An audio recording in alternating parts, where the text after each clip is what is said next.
observing decorum in the committee room. I expect audience members to be respectful of witnesses, members, and the public. The issues we are debating are important ones that members feel deeply about. While vigorous disagreement is part of the legislative process, members are reminded that we must adhere to established standards of decorum in debate. It is a violation of House rules and the rules of this committee to engage in personalities regarding other members or to question the motives of a colleague. It is also a clear violation of the rules of the House to make statements that might be personally offensive to the President or the Vice President of the United States. Remarks of that type are not permitted by the rules and are not in keeping with the best traditions of our committee. The chair will enforce these rules of decorum at all times and urge all members to be mindful of their remarks. I now recognize myself for an opening statement. Good morning. Welcome to the Committee on Homeland Security's annual hearing on worldwide threats. Our witnesses today are Homeland Security Secretary Kristi Noem, National Counterterrorism Center Director Joe Kent, and Federal Bureau of Investigation Operations Director Michael Glasheen. I appreciate your willingness to testify and address the threats America faces every day at home and abroad. I want to recognize that this is an annual hearing on the one the committee expects to hold in September 2026, surrounding the 25th anniversary of September 11th terrorist attacks. This year, we made numerous accommodations considering the record-long Democrat shutdown and your busy schedules. But we expect 2026 to include the Homeland Security Secretary, the NCTC Director, and as in the past, the Director of the FBI. The Department of Homeland Security and this committee were created following the attacks on September 11th and bestowed with the responsibility to secure the homeland from threats and keep Americans safe. The work your agencies do each day furthers that mission, and this committee will always be a strong partner in those efforts. I want to commend all three of you. The border is secure, the flow of drugs is slowing, and violent criminals are being taken off the streets. America is once again a symbol of global strength.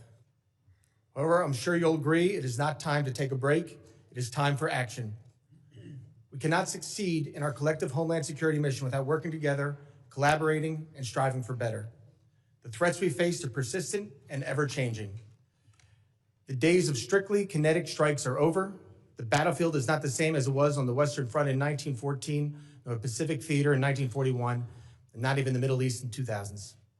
In 2025, we fight our adversaries in cyberspace, we counter radicalization on the internet and in chat rooms, we resist communist China propaganda, we prepare for newfound biological threats, and we combat the flow of transnational criminals across our borders. This is why this hearing is so important. Congress must hear from the executive. Oversight is not unfair, and asking questions is not unwarranted. We must ensure the people's representatives are informed. In less than 1 year, the Trump administration has delivered historic results in securing our borders and dismantling transnational criminal networks. The commitment to restoring and maintaining a state of law and order has resulted in illegal border crossings falling to their lowest level in decades. Compared to last year, nationwide border encounters have plummeted nearly 80%. This is a testament to the administration's enforcement of law and deterrence of further and uncontrolled illegal immigration. More and more, both nation state and rogue actors are turning to cyberspace to conduct nefarious operations against the United States and its interests. Just a few weeks ago, we saw the first mainly autonomous artificial intelligence conducted cyber attack. The AI threat is no longer something out of faraway science fiction movie. Technology improves every day, and so does our adversaries' understanding of how to use it. We must be prepared. We must work together with our state and local partners, as well as the private sector, to share information to better identify and mitigate attacks. We must remain vigilant in the face of threats posed by Russia, China, and Iran. And we must harden critical infrastructure. The United States is entering an unprecedented period of hosting major international events, including 2026 FIFA World Cup, the 2028 Olympic and Paralympic Games in Los Angeles, and nationwide celebrations marking the nation's 250th anniversary. These mass gatherings will test the nation's ability to secure large crowds, safeguard foreign delegations, and maintain operational continuity amid evolving threats from nation-state adversaries, foreign terrorist groups, transnational criminal organizations, and lone actors. Trump administration is employing a whole-of-government approach to ensure these events are safe and secure.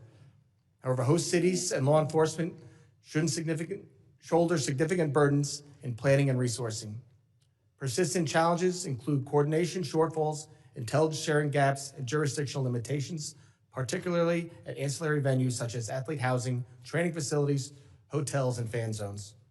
All of this is on the backdrop of the upcoming 25th anniversary of the horrific terrorist attacks of September 11th that took the lives of thousands across New York, D.C., and Pennsylvania. It is why I sought this chairmanship and what guides me every day in this work. We all share the same goal: keep Americans safe, regardless of the threat. I look forward to the witnesses' testimony today, and I hope we can work together to ensure we achieve this common goal. I now recognize the ranking member, the gentleman from Mississippi, Mr. Thompson, for his opening statement. Thank you very much, Mr. Chairman. And before I start, let me welcome Mr. Van Epps to the committee.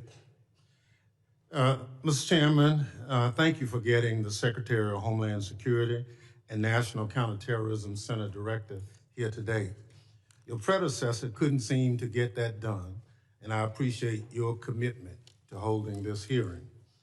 Each day, we've had more examples of Republicans abdicating their constitutional oversight responsibilities. Fortunately, unlike other chairs in this body, it appears that if you are serious about this committee work being done, and I compliment you for that. As I look at the witnesses table, though, I can't help but notice that FBI Director Kash Patel isn't here with Secretary Noem and Director Kent. I'd also say that we have just been provided Secretary Noem's testimony. I've been on the committee since its inception, and I've never had the rules violated where we couldn't get testimony so members of the committee could look at it until today. Today's hearing is supposed to be one of the most important exercises of this committee's oversight jurisdiction. Each year, we hear from the Secretary of Homeland Security, the Director of National Counterterrorism Center, and the Director of the Federal Bureau of Investigation, who is nowhere to be seen today. Maybe Director Patel is too busy spending taxpayers' dollars flying to his girlfriend's concert on the FBI's jet to answer questions from Congress. Maybe the FBI director isn't here because he's afraid of scrutiny from Democrats who want to know what the FBI is doing to keep America safe. Or maybe Director Patel knows that the Trump administration itself is a threat to Homeland Security and want to hide from public accountability. On the other hand, Director Kent is here, which is good because we have questions for him about NCTC's work, as well as his comments about the January 6th insurrectionists he called, and I quote, political prisoners, unquote, who deserve to be pardoned. Some of the people he defended, however, are back in jail for crimes like plotting to murder FBI agents and possession of child pornography. It's scary that these unserious people are in charge of keeping America safe from terrorism. But what's even scarier is that they work for an unserious and unhinged president who spends most of the days designing monuments to himself and finding new ways to hide the Epstein files. All of this puts America and its lives, people who live here, at risk every day. Now, Secretary Noem, everyone knows you love the spotlight. We've seen your commercials, but what you haven't provided to the committee, despite our many requests, are the questionable contracts that you've awarded to your friends to film you on the 2028 campaign trail. Unfortunately, this is nothing new. In their one big ugly bill, Congressional Republicans gave you a blank check, Secretary Noem, and you have wasted no time spending it on yourself. Instead of deploying Homeland Security grants to protect churches and synagogues from terrorism, you handed your friends a $220 million contract so they could follow you around the country with a camera. Instead of fully funding the DHS agency, that protects our hospitals, schools, and electrical systems from cyber attacks, you spent $200 million to buy yourself new private jets. And instead of paying your way like the rest of us, you're living rent-free in a taxpayer-owned property that is supposed to be reserved for military leaders. Every penny that you spend on yourself represents the blood, sweat, and tears of hardworking Americans who expect their tax dollars to be spent on Homeland Security, not promoting you and your interests. Apparently, you haven't noticed that regular people are suffering under President Trump's affordability crisis. Or maybe you, like him, thinks it's a hoax and just don't care. Either way, such corrupt behavior hurts Homeland Security. But it's not just the corrupt behavior, Secretary Noem, that hurts Homeland Security. It's also your blatant disregard for the law. You cut programs and withheld congressionally appropriated money to prevent terrorist attacks and prepare for natural disaster. You eviscerated the Office of Civil Rights and Civil Liberties, which was supposed to keep DHS from violating Americans' constitutional rights. Within your own department, you illegally fired employees and retaliated against whistleblowers who reported wrongdoings at DHS. And during a shutdown, when frontline employees were working without a paycheck, your press shop never stopped using its social media accounts to push out racist and xenophobic posts. Throughout your tenure, you've diverted resources from critical Homeland Security agencies and programs to carry out an extreme immigration agenda. You illegally ordered people deported to El Salvador, despite a federal court order and Department of Justice counsel instructing you to not do so. You illegally ignored a federal court order and shipped people off to South Sudan without due process. You are illegally blocking members of Congress from conducting oversight of ICE detention facilities, even though federal law demands that we have access.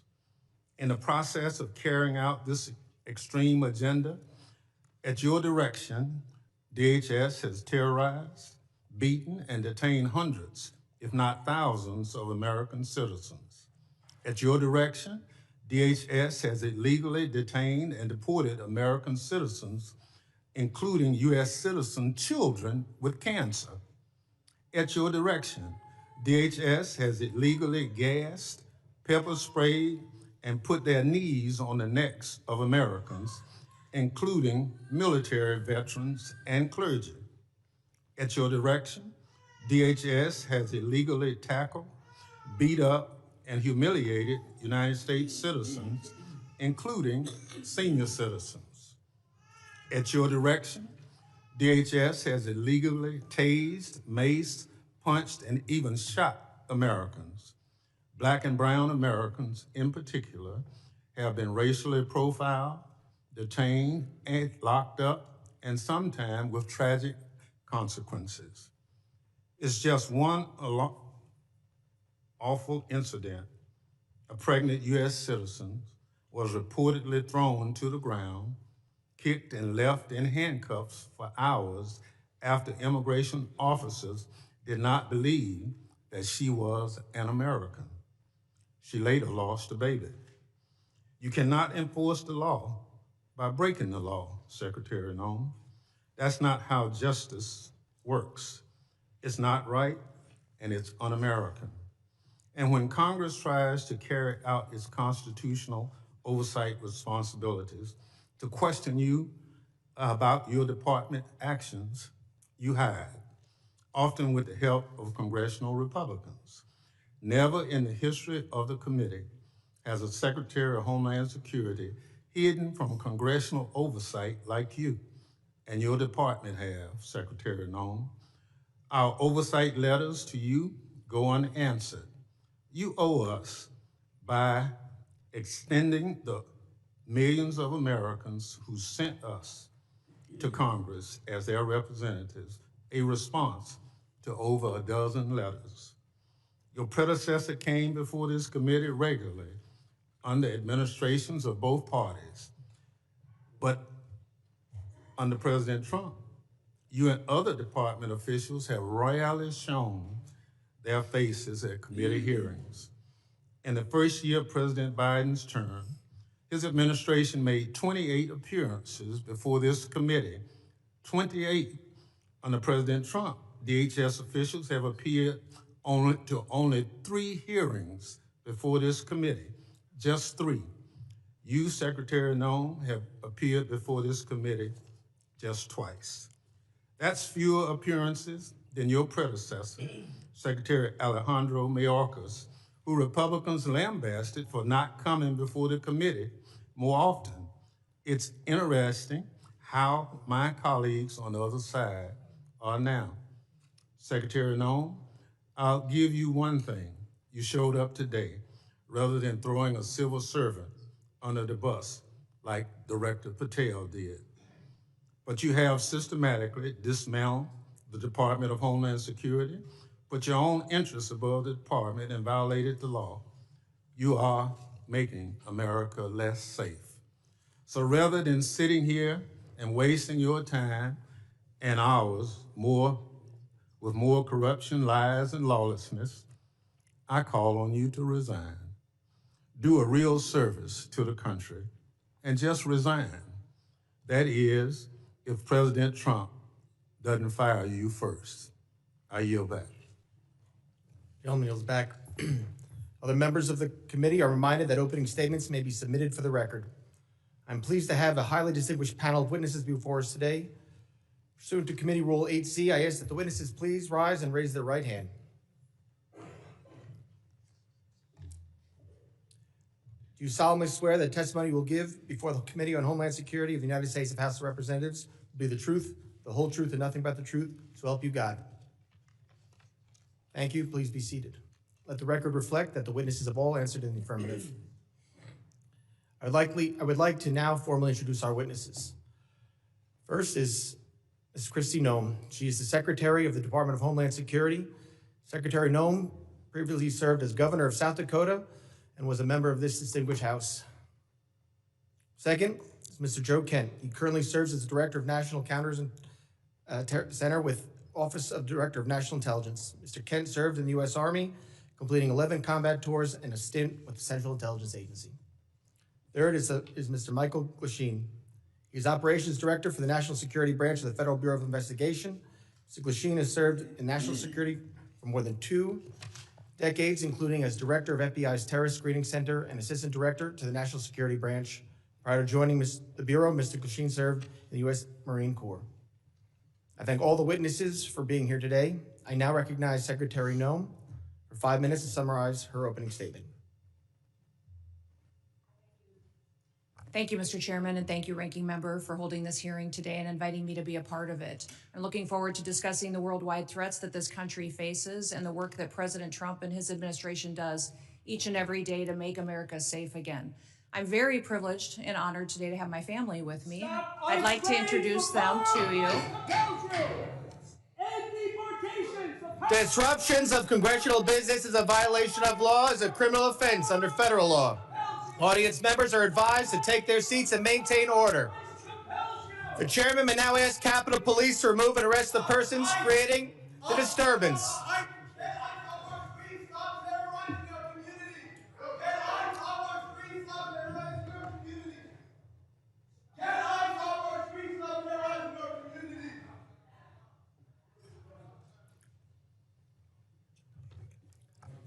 Secretary may continue. Chairman, I'll continue. Today with me, I have my husband, Brian, who's with me, and also 2 of my children. My oldest daughter, Cassidy, and her husband, Kyle, are sitting here in the front row. And then my middle child, Kennedy, and her husband, Tanner, and that was my grandbaby, Noah, that was crying a little bit during the ranking member's comments. I don't think she agreed with him. I don't have my son with me or 3 of my grandchildren, but I'm very blessed that I have a wonderful family who is here and loves this country and is grateful for the work that we get to do as a family each and every day. We also have the blessing of having some angel families with us as well. They are here in the audience, and I'm so grateful for them for being willing to come here and be strong. It's hard to lose someone that you dearly love to illegal criminal activity, to people who never should have been in our country to begin with, and to lose those loved ones to drug overdoses that get perpetuated by the terrorist organizations that filter them into our country that President Trump works so hard to stop. So I'm grateful that they're here and that they are telling their story. Under President Biden, he closed the office in the Department of Homeland Security that serviced these families. He closed it because he didn't want them to speak. He didn't want them to have support or services. And President Trump reopened the Voices office so that they can get services, so they can hear about the cases of the individuals who killed their family members, and they can get the kind of help that they need to get through the tragic grief that they've experienced. So I want to thank them for being here and continue to pray for them. I want to thank you for the opportunity to be in front of you today to discuss the wide range of threats that the Department of Homeland Security is working on to protect us from here at home and also around the world. Just 2 weeks ago, the day before Thanksgiving, a terrorist shot 2 of our National Guardsmen in Washington, D.C., killing Sarah Beckstrom dead, and Staff Sergeant Andrew Wolf is still fighting for his life. Fortunately, we've had some really good news about Andrew recently, and he had the opportunity to stand up and is a miracle, and we're so grateful for his family for being so strong. We continue to lift him up and pray he has a full recovery. The terrorist who shot them was an Afghan national who entered the United States under Operation Allies Welcome. The same week, we arrested another Afghan national who came in under the same program. He was planning to carry out a bombing in Fort Worth, Texas. And just last week, just miles away in Washington, D.C., we arrested another Afghan national who also came in under Operation Allies Welcome. That individual provided support to the Islamic State of Iraq and ISIS-K and weapons to his father, who was a commander of a militia group in Afghanistan. Those are only a handful of the challenges that we face and the threats that the Department of Homeland Security stands against every single day. Under President Trump's leadership, DHS is securing our borders, we're restoring the rule of law, and we're protecting the homeland. DHS is eradicating transnational organized crime and the stopping of deadly drugs from continuing to be funneled into our communities. We're ending illegal immigration, returning sanity back to our immigration system, and we're defending against cyber attacks against our critical infrastructure. We have sent a strong message to criminal illegal aliens that we will find you, we will arrest you, and we will deport you. Our message has resonated to over 1.5 million illegal aliens who have gone home on their own voluntarily. At the same time, we as a country are still dealing with the mistakes, the errors, and the willful disregard of the last administration. For 4 years, the Biden administration allowed millions of people to come into our country illegally. Millions more in our country were exploited and were brought in under parole programs without even basic vetting. As a result, we've seen terrorist attacks and heinous crimes committed against American children and families by criminal illegal aliens and violent perpetuators who should have never been allowed into this country in the first place. Transnational organized crime groups, including Mexico's Sinaloa, New Generation Jalisco, and other drug cartels, they cause chaos and they harm American interests. Our critical infrastructure faces a perilous landscape, largely driven by the impact of cyber attacks from bad actors and cyber criminals. American citizens are increasingly under threat from assassination attempts, intimidation tactics, and violence perpetuated by our adversaries, radical Islamic extremists and domestic extremists. These bad actors seek to undermine our public trust. They instill fear in Americans. They destabilize the institutions that safeguard our national security. The United States is preparing to host several major public events in 2026, most notably the FIFA World Cup and the celebration of the 250th anniversary of our Declaration of Independence. These large-scale events will be potential targets for a range of bad actors, and they come with an increased level of risk. DHS is using every tool and authority we have to ensure the safety of U.S. citizens and our visitors can enjoy next year's events. Radicalized domestic violent extremists and lone actors are a concern, and intentional targeting and murderous attacks on ICE agents in Texas, parishioners in Michigan, and 2 National Guardsmen here in Washington, D.C. are just some of the acts and the despicable examples that unfortunately are becoming too common. These threats underscore a clear need for security strategies that counter both large-scale and individualized attacks. We will remain alert in our mission to protect this country. We will protect our citizens. And as we enter into a historic year, America will be on the world stage. Our economy faces challenges from anti-competitive and illicit foreign economic practices that hurt the prosperity of all Americans. Those include economic espionage, intellectual property theft, and customs fraud. Illicit front companies often abuse the visa system to acquire sensitive U.S. equipment, information, and technology. Economic security is national security because a country that cannot feed itself, can't fuel itself, and cannot provide for itself cannot possibly defend itself. Under President Trump's leadership, we will continue to protect American interests and bolster American economic power and technological innovation to further growth and prosperity. The American people depend on the Department of Homeland Security to remain vigilant, agile, and responsive. We will never yield, we will never waver, and we will never back down. Thank you for the privilege to be with you today, Mr. Chairman. And I look forward to your continued support of the work that we do. I yield back. Thank you, Secretary Noem. I now recognize Director Kent for 5 minutes to summarize his opening statement. Thank you very much, Mr. Chairman, ranking members, and all the members of the House. I appreciate the opportunity to appear before you and discuss the threats posed to our nation. Despite the progress that we've made so far in the Trump administration, the threat posed by terrorists of all brands remains very high right now. We've made significant progress under President Trump's leadership. We have the jihadis of ISIS and Al-Qaeda on the run in Iraq and Syria, thanks to the decisive action and the strikes that we've taken there recently since President Trump took office in January. However, we have a persistent threat from the individuals that were allowed into this country by the previous administration. The number one threat that we have right now, in my view, is the fact that we don't know who came into our country in the last 4 years of Biden's open borders. What we have identified is alarming, and I want to share that with you today. We just recently put out a warning of the heightened risk of terrorist attacks posed to the homeland by terrorists pretty much of all stripes, but in particular from ISIS and from Al-Qaeda. NCTC has been crunching the numbers and going through the sheer volume of known and suspected terrorists that are in the country that came in under the Biden administration. So far, NCTC has identified around 18,000 known and suspected terrorists that the Biden administration let come into our country. These are individuals who under normal circumstances would never be allowed to enter our country because of their ties to jihadi groups like ISIS and Al-Qaeda. Yet the Biden administration not only let them into the country, and in many cases facilitated their entry into the country, just like the entry of the Afghan terrorists who committed the terrorist attack here just before Thanksgiving, killing one of our National Guard members and wounding another. That Afghan was brought into the country as a group of over 100,000 Afghans who were brought here during the disastrous withdrawal from Afghanistan. These individuals, despite what has been reported, were not vetted properly to come into the United States. The individual terrorist who committed the attack in DC, he was vetted to serve as a soldier in Afghanistan. The Biden administration essentially used his tactical level vetting as a ruse to bring him here and to bring him into our communities. And we've seen the tragic results of that.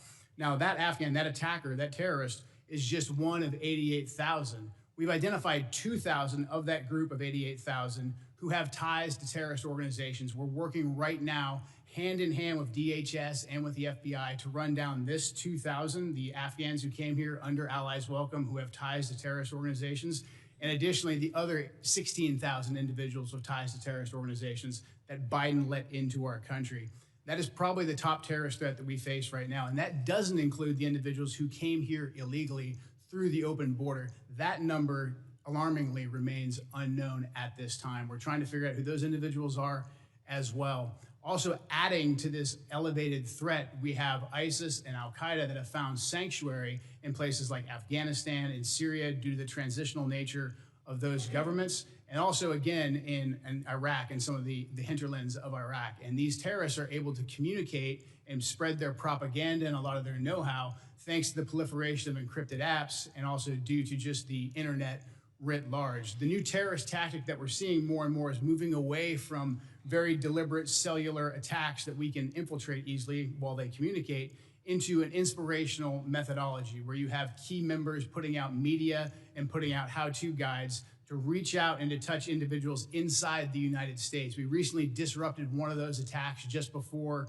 Halloween, thanks to the work of the FBI with support from really the entire U.S. intelligence community and the Joint Terrorism Task Force model in Michigan. That plot touched multiple states and had ties to ISIS inside Iraq and Syria. Another issue that we are addressing right now, thanks to the decisive leadership of President Trump, is the scourge of fentanyl, gang, and cartel violence. Under President Trump's leadership, we've designated these cartels and gangs as terrorist organizations, and we've done that rightfully so. These individuals, these terrorists, have killed hundreds of thousands of Americans, as these angel families will tell you firsthand. What President Trump has done by designating them as terrorists has allowed us to turn the tools of the intelligence community against them and predominantly watch list them as terrorists to prevent them from ever coming into America in the first place.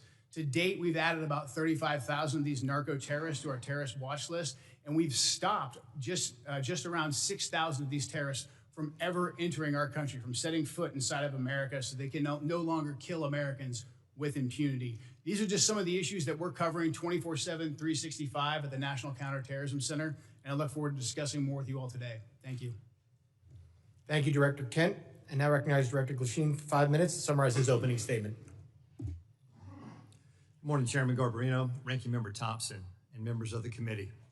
I'm Operations Director Michael Glasheen. I oversee the FBI's National Security Divisions. I am honored to be here with you, representing the people of the United States, the FBI, who tackle the complex and grave threats we face with perseverance, professionalism, and integrity. Our nation faces serious and evolving threats ranging from international terrorists to hostile foreign intelligence operatives, from sophisticated cyber attacks to internet-facilitated sexual exploitation of children, from violent gangs and criminal organizations to public corruption and corporate fraud. Keeping pace with these threats is a significant challenge. Our adversaries take advantage of the internet, social media, and emerging technologies like artificial intelligence to influence the American people, facilitate illegal activities, and recruit followers. Even as 2026 marks the 25th anniversary of the 9/11 attacks, terrorism remains a persistent but evolving threat. Over the past several years, the FBI has identified a particularly concerning uptick in the radicalization of young people. Radicalization of domestic terrorists most often occurs online. Social media and encryption have increased the speed and accessibility of the violent extremist content. International terrorists continue to pose one of the greatest, most immediate threats to the homeland. Some international terrorists and people located and radicalized to violence primarily inside the United States who are not receiving individualized direction from foreign terrorist organizations or FTOs, but are inspired to commit violence by FTOs such as ISIS and Al-Qaeda. Iran continues to plot attacks against former government officials in retaliation for the January 2020 death of Islamic Revolutionary Guard Corps, or IRGC, Commander Qasem Soleimani. Iran also continues to provide support to its proxies and terrorist organizations throughout the world, such as Lebanese Hezbollah. China, Russia, Iran, North Korea, and criminal ransomware continue to be the top cyber threats facing the United States. And there's no clear line where cyber criminal activity ends and nation-state activity begins. Critical infrastructure remains a highly attractive target for cyber criminals and nation-state actors due to the potential to cause widespread disruption, financial damage, and risk to our national security. The United States faces foreign intelligence threats as nations such as the People's Republic of China, Russia, and Iran become more aggressive and capable than ever. The PRC has deliberately created an environment that abuses global interconnectedness and encourages intellectual property acquisition using human intelligence officers, corrupt corporate insiders, foreign direct investment, and cyber intrusions. Russia continues to seek and acquire U.S. technologies to help her build its defense industrial base, relying on complex procurement networks to evade U.S. export controls and sanctions. The United States faces many criminal threats, including violent crime, financial and healthcare fraud, transnational and regional organized criminal enterprises, crimes against children, and human trafficking, violent threats against public election officials, personnel, and public corruption. Currently, the FBI-led task forces are staffed with over 9,000 federal, state, local, tribal, and territorial partners. Many of these task forces are focused on cartels, violent crime, drug trafficking, child exploitation, and human trafficking across our nation's communities. The FBI has and continues to establish strong capabilities to assess the threats, share intelligence, and leverage key technologies. We recruit the best to serve as special agents, intelligence analysts, and professional staff. Our leadership team views change and transformation as a positive tool for keeping the FBI focused on the gravest threats facing our nation. Over the past few months, we started the process to relocate hundreds of positions from the National Capital Region out to field offices across the country.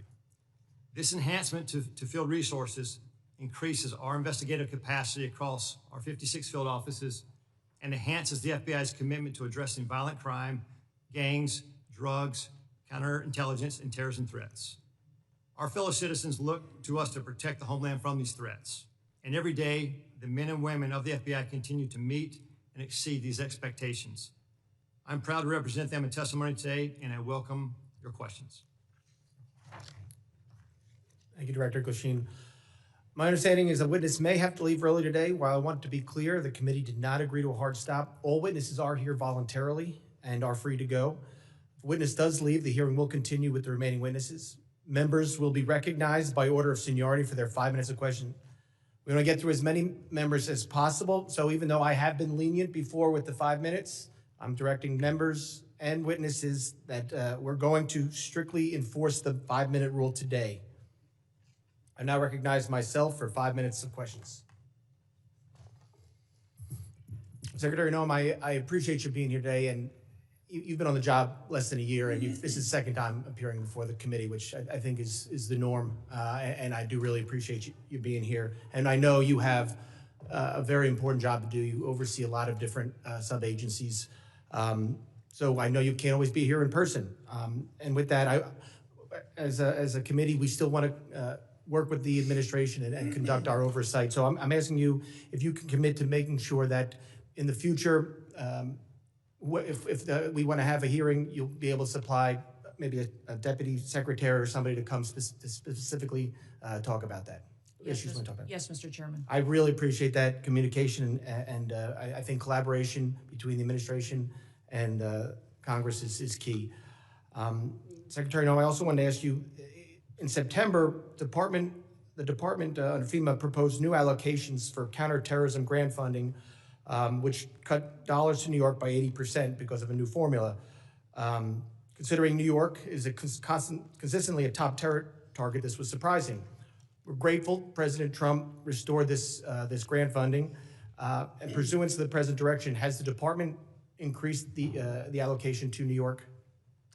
Yes, President Trump did. I would say that when we look at the Homeland Security grants and how they're allocated, the formula focuses on where we see the threats today and where those communities are that need the resources. I would also inform the committee and you, Mr. Chairman, that New York City at the time of the allocation still had over $440 million in reserve that was available to them to utilize. So the intention of these grants is that communities and cities would use the dollars to build up the security measures that they need to do for a long-term impact, and that the same amount of dollars aren't necessary every single year. You need to meet the threats where they are in the country at the time the grant dollars are available. So thank you to all of you for your work on getting us dollars that we can give to grants to help secure our local communities and states.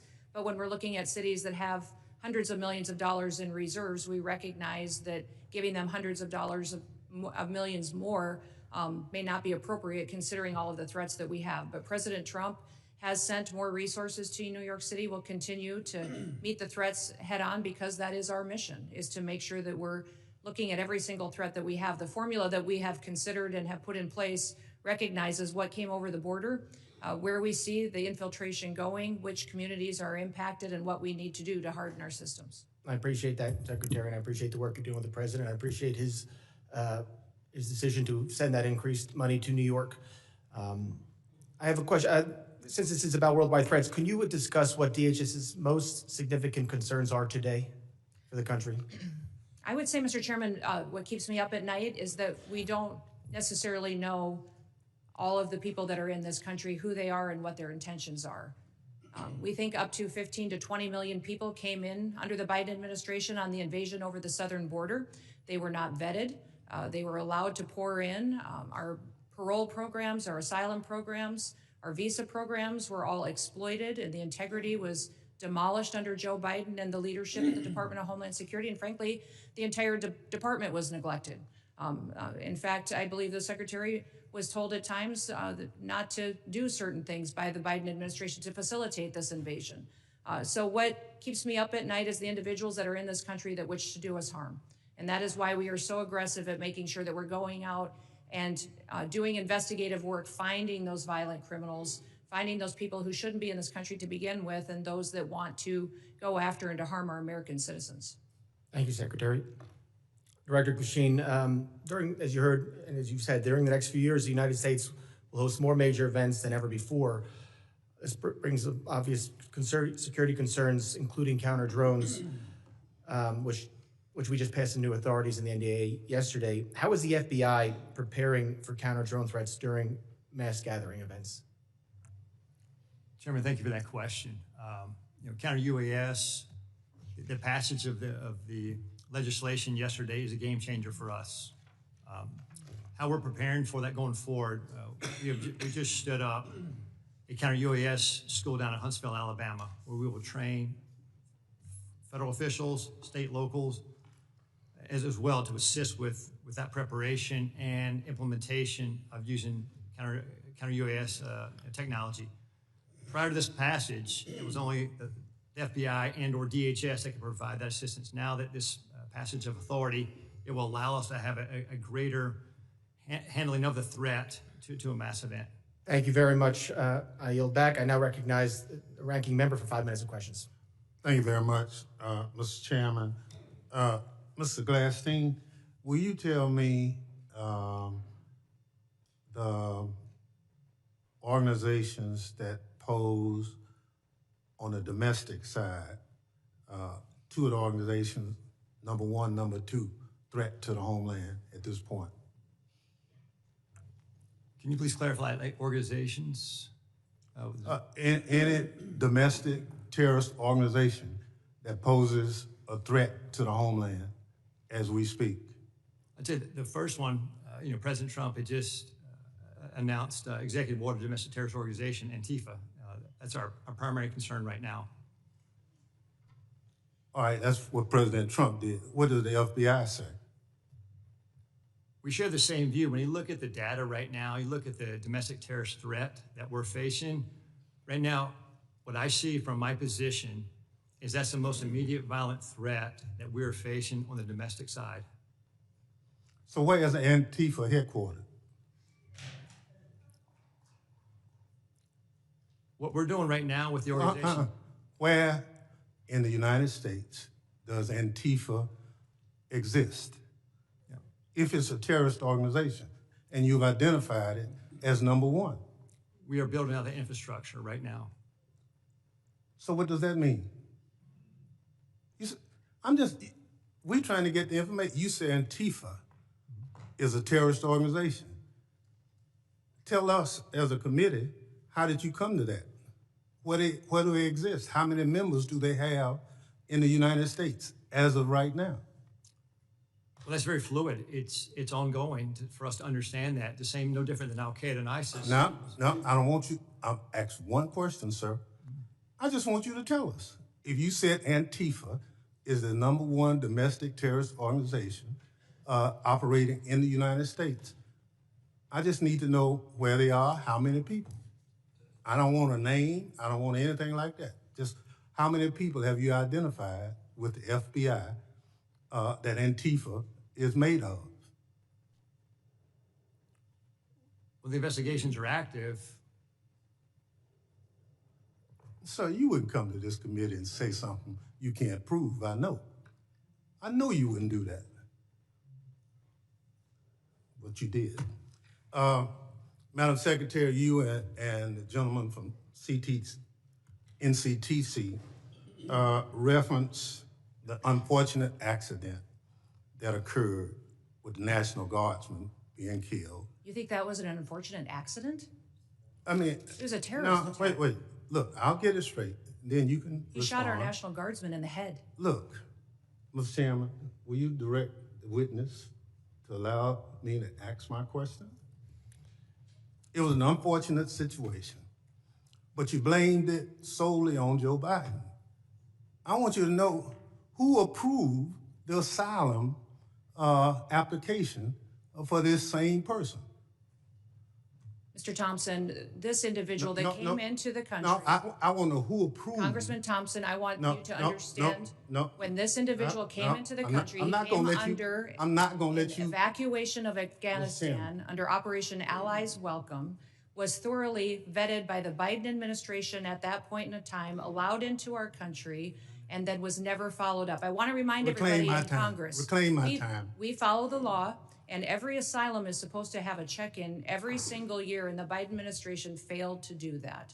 They vetted this individual, allowed them into our country, and did not do due diligence. Witness will allow the gentleman to ask his question. Yes or no? Who approved the asylum claim? The application on the asylum was thoroughly filled out by information that was gathered by the Biden administration. So the Biden administration approved the asylum. The asylum application was put into place under the rules established by the Biden administration. Reclaiming my time. I don't want to file perjury charges against you, but I'm of the opinion that the Trump administration, DHS, your DHS, approved the asylum application. The asylum application moved forward under all of the information and vetting processes that were put in place under the Biden administration, which is when vetting happened. And that's what President Trump has changed. Under President Trump's administration. Reclaim my time again. When it's obvious you don't want to answer the question. Mr. Kent, you want a shot at it? The individual was vetted to serve as a soldier in Afghanistan, and that vetting standard was used by the Biden administration as a ruse to bring him here. Had we followed the standard operating procedures for special immigrant visas, that individual and none of the Allies Welcome people would have come to America. That's on Joe Biden. Gentleman's time has expired. That was the answer. Point of order, Mr. Chairman. That was a murder that took place in D.C. It was not an unfortunate incident. And those comments are effing disrespectful. Who is it? I expect better from the It's not a valid point of order. I will now recognize the gentleman from Texas, the former chairman, Mr. McCall, for 5 minutes. Thank you, Mr. Chairman. Madam Secretary, great to see you. This hearing reminds me of the novel A Tale of Two Cities. They see it, the Dems see it as the worst of times, but I see it really as the best of times. And what do I mean by that? Under the Biden administration, 15 to 20 million illegal aliens, unvetted, as you indicated, came into this country. What I think most disturbing is Director Kent's testimony. 18,000 known or suspected terrorists got into this country under the Biden administration. That's why we impeached Mayorkas. I was one of the managers. He told his Border Patrol, you don't have to pay attention to federal law when it says shall detain aggravated felons. He disregarded federal law and says, you know what, may detain. It's discretionary. And guess what? We have thousands of aggravated felons now, or if not millions, in this country today. That was the worst of times. Let me go to the best of times. Most secure border I've seen in my 22 years in Congress.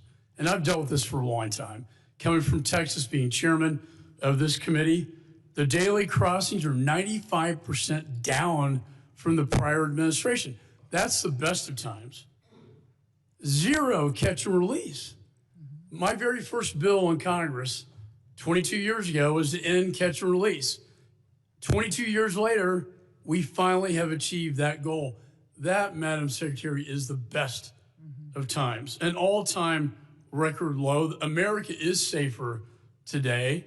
I feel so. And when I look at the Venezuelan vessels attacked, the president had every right under the Constitution, Article 2, international waters, cartels designated as FTOs, coming into our country to spread poison to kill Americans. If that's not self-defense, I don't know what is. And then finally, Madam Secretary, thank you for taking out the shadow Iranian oil tankers headed from Venezuela to Cuba, getting around our sanctions that Congress passed. I'm finally seeing an administration flexing its muscle in this hemisphere, which has been neglected for so many years. So air, land, and sea is your charge.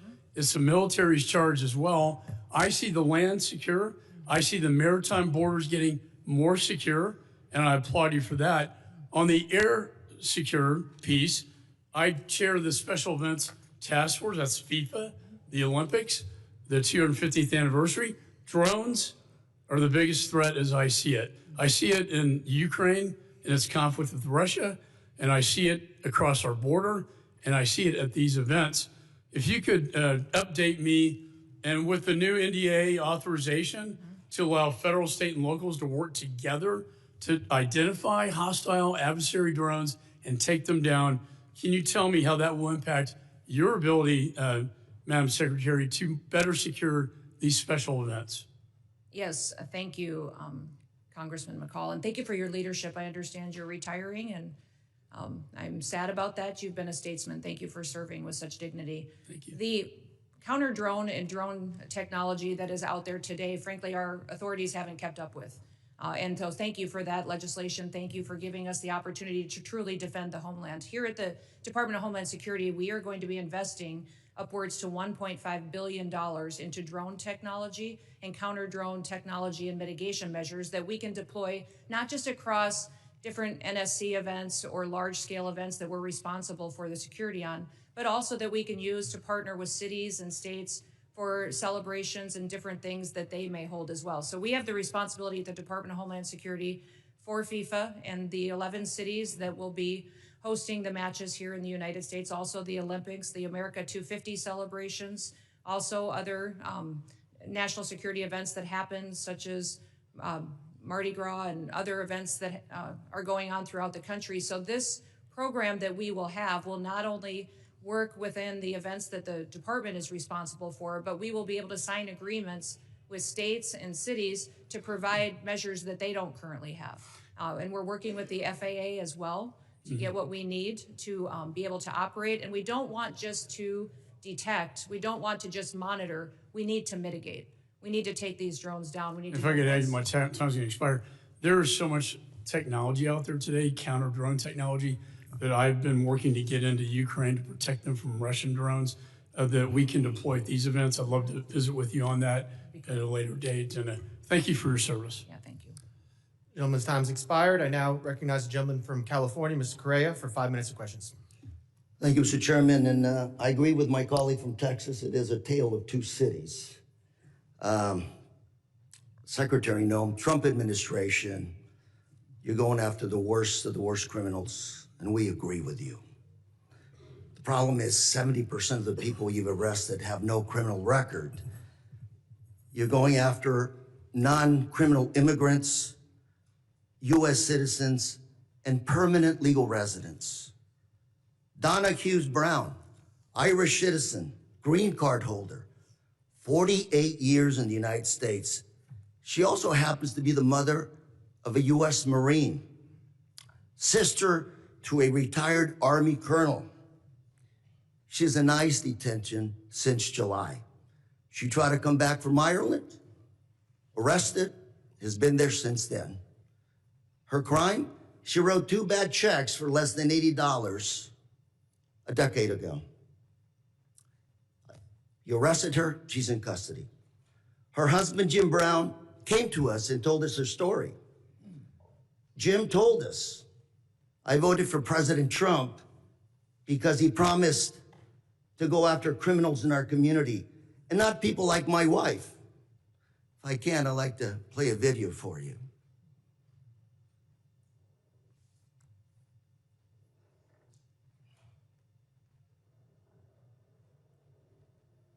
understanding you also voted for President Trump. Yes, sir. Why did you vote for him? Because I was an idiot. 80% of the evangelical Christian people were lied to, if you really want to know the truth, and that's exactly what happened. They said criminal, and I believe criminals need to be off the street. I just want to make sure people watching this understand who you are. My wife and I, when we don't work, we're ministers. We help the needy. That's what we do. And that's who they're arresting. Now, we've got Mr. Jim Brown before you. He's standing up. Hopefully you can talk to him a little bit. These people, Donna Hughes Brown, are not the individuals that should be deported. Another case, Narciso Barranco was beaten and arrested by masked agents while working as a landscaper. He's an undocumented immigrant, 30 years in this country, not a traffic ticket. Mr. Barranco is also the father of 3 U.S. Marines. 3 Marines. You want to make a movie of people like this. A man who comes to this country, instills patriotism in his kids. They swear an oath to serve and possibly give up their life for this country.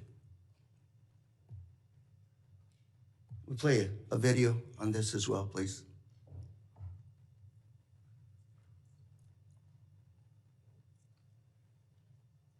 Masked federal agents were filmed pinning a man to the ground and repeatedly striking him in the head and neck before putting him in an unmarked car. The man in the video has been identified as Narciso Barranco and is the father of 2 active duty Marines and 1 Marine veteran.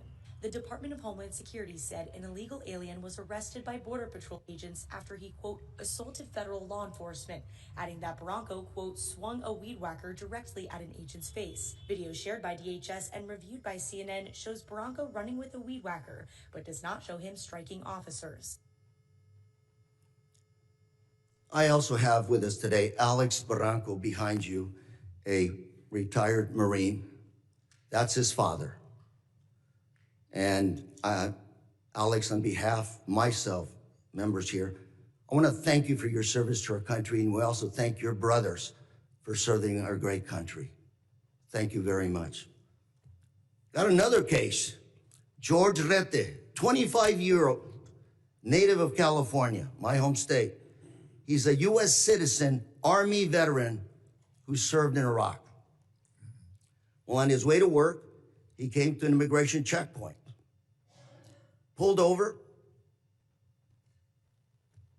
I don't know where officers deployed tear gas on him, broke his car window, pepper sprayed him, and dragged him out of his car. An American citizen held for 72 hours without any charges, wasn't even given the opportunity to shower, to wash off that paper spray. Gentleman's time's expired. I now recognize the gentleman from Mississippi, Mr. Guest. Mr. Chairman, I have 2 articles I'd like to present for the record. Unanimous consent. Under President Trump, an agency intended to keep Americans safe has diverted resources from child abuse, trafficking, and terrorism to immigration enforcement. Second is this letter from my Orange County Sheriff, Don Barnes, essentially talking about all the individuals under Prop 50 referred to ICE. 2025 year to date, 50 of them. Without objection. ICE never showed up to pick them up. Without Mr. objection. Chairman? I will Mr. Chairman? entertain, Chairman? I will entertain UCs at the end of the hearing. I want to entertain all UC motions at the end of the hearing. We have witnesses. I want to make sure everybody has time. So if we do this now, we do have a witness has to leave. You're just going to be taking time from other members, but I will entertain UC motions at the end of this hearing. I now recognize the gentleman from Mississippi, Mr. Guest, for 5 minutes. Thank you, Mr. Chairman. Madam Secretary, it's great to see you again. Thanks for appearing before us again. I want to echo some of the remarks of Mr. McCall.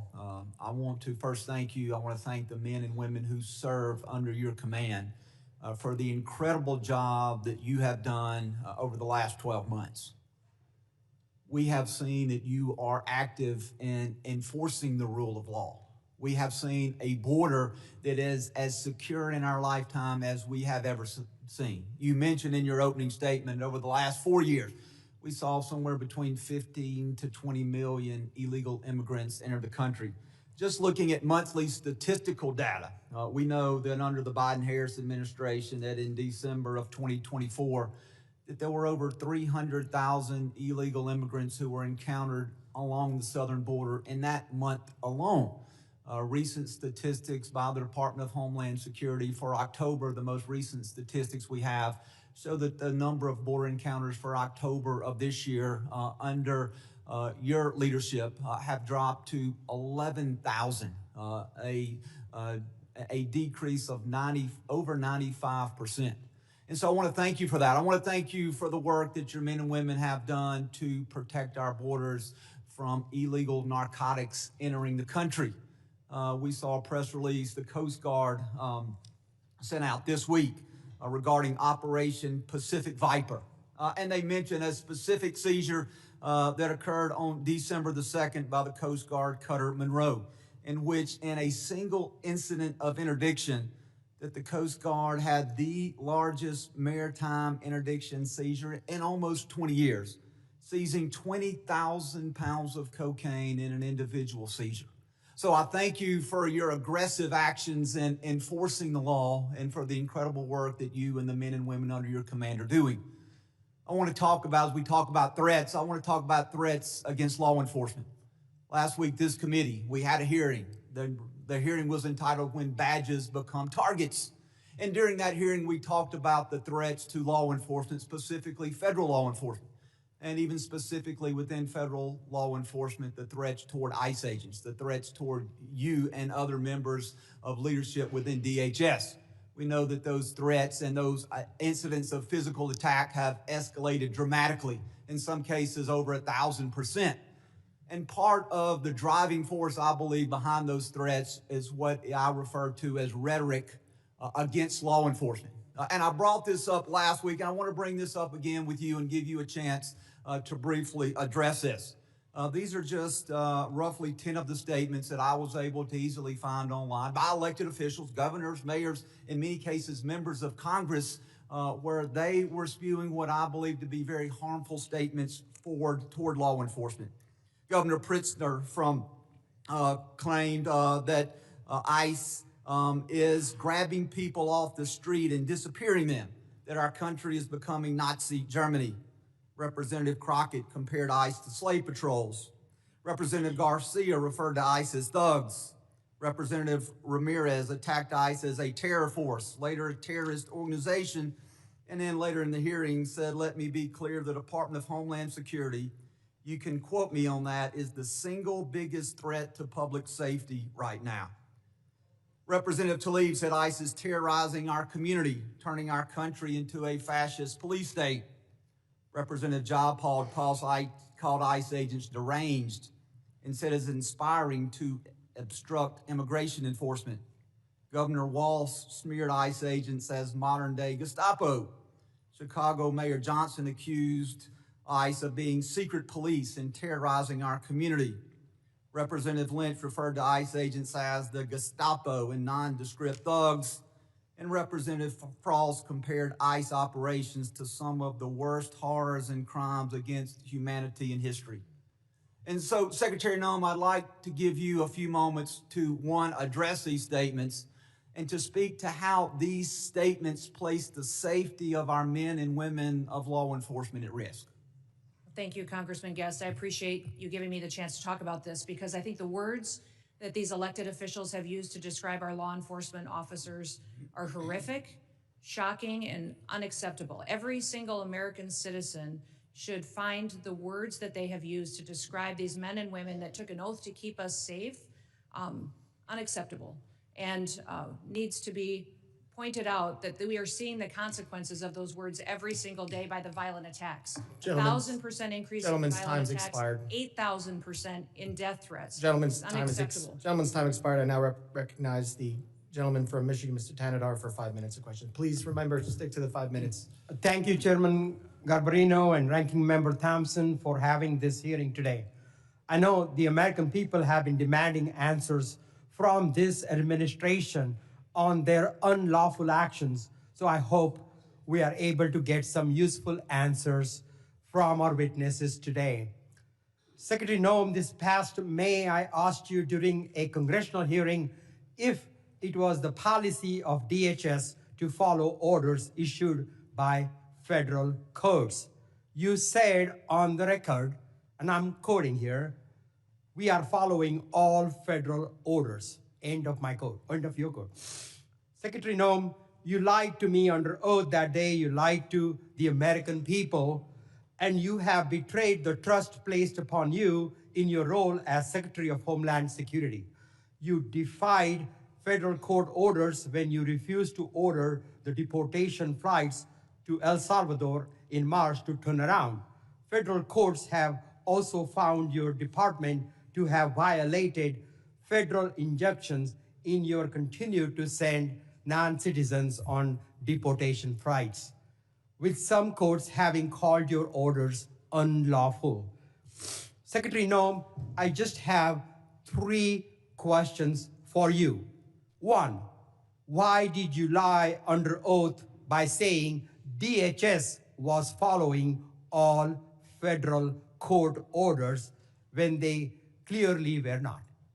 Congressman. Question 2, let me finish my questions. Question 2, why did you mislead the American people when you said that no American citizens have been arrested or detained by federal immigration agents? And my last question, number 3, Donald Trump said that your ICE agents haven't gone far enough. Do you think terrorizing American citizens and assaulting peaceful protesters isn't far enough? Congressman, the Department of Homeland Security and this administration complies with all federal court orders. We always have and we always will. Not true. And we will continue to appeal. And sir, I will even tell you that at the highest court, at the Supreme Court, the Department of Homeland Security in our litigation has an over 90% success rate in winning at the highest court in our battle against activist judges across this country. Madam Secretary, we will continue to appeal. And then when it gets to the highest court and we get a decision, it is proven that we are right, that we have been compliant. I will also say, Madam Secretary, let me. You want me to answer your questions or not? I do, but let me. You haven't been telling us the truth. Look, there have been at least 170 known cases of citizens being arrested or detained by federal immigration agents this year alone. This is the truth. Are you lying to the American people right now by denying these reports? When we are doing our targeted enforcement operations against criminal illegal aliens, individuals that are in that area may be detained until we verify who they are, and then they are released. This has been done for years, and every single law enforcement operation that has always happened, we follow the same protocols, and we continue to do that. We have never once detained or deported an American citizen. We have not held them and charged them. When we find out and verify their identity, then that is when they are released. You also asked about ICE agents going far enough. Sir, I will tell you that every single ICE agent, CBP agent, federal law enforcement officer that's out there doing their work every day, none of them will rest until our communities are safe. None of them will rest until Secretary Noem, it is a fact that you ignored federal orders. And our children and our grandchildren can grow up. Let me reclaim my time here, please. Let me reclaim. Secretary Noem, it is a fact that you ignored federal court orders in March and in May of this year. Do you plan on ignoring more federal orders? I'm sick of your lies. And the American people demand the truth. Because you keep saying it doesn't make it true. I am sick of your lies. The American people are sick of these lies. American people demand truth. America is very happy that finally they have a president in the White House that gets up every day to keep them safe. Madam Secretary, your incompetence and your inability to truthfully carry out your duties of Secretary of Homeland Security, if you're not fired, will you resign? Sir, I will consider your asking me to resign as an endorsement of my work. Thank you very much. I yield back my time. Gentleman yields back his time. I'll remind members that they are entitled to ask questions during their time. Witnesses are entitled to answer those questions.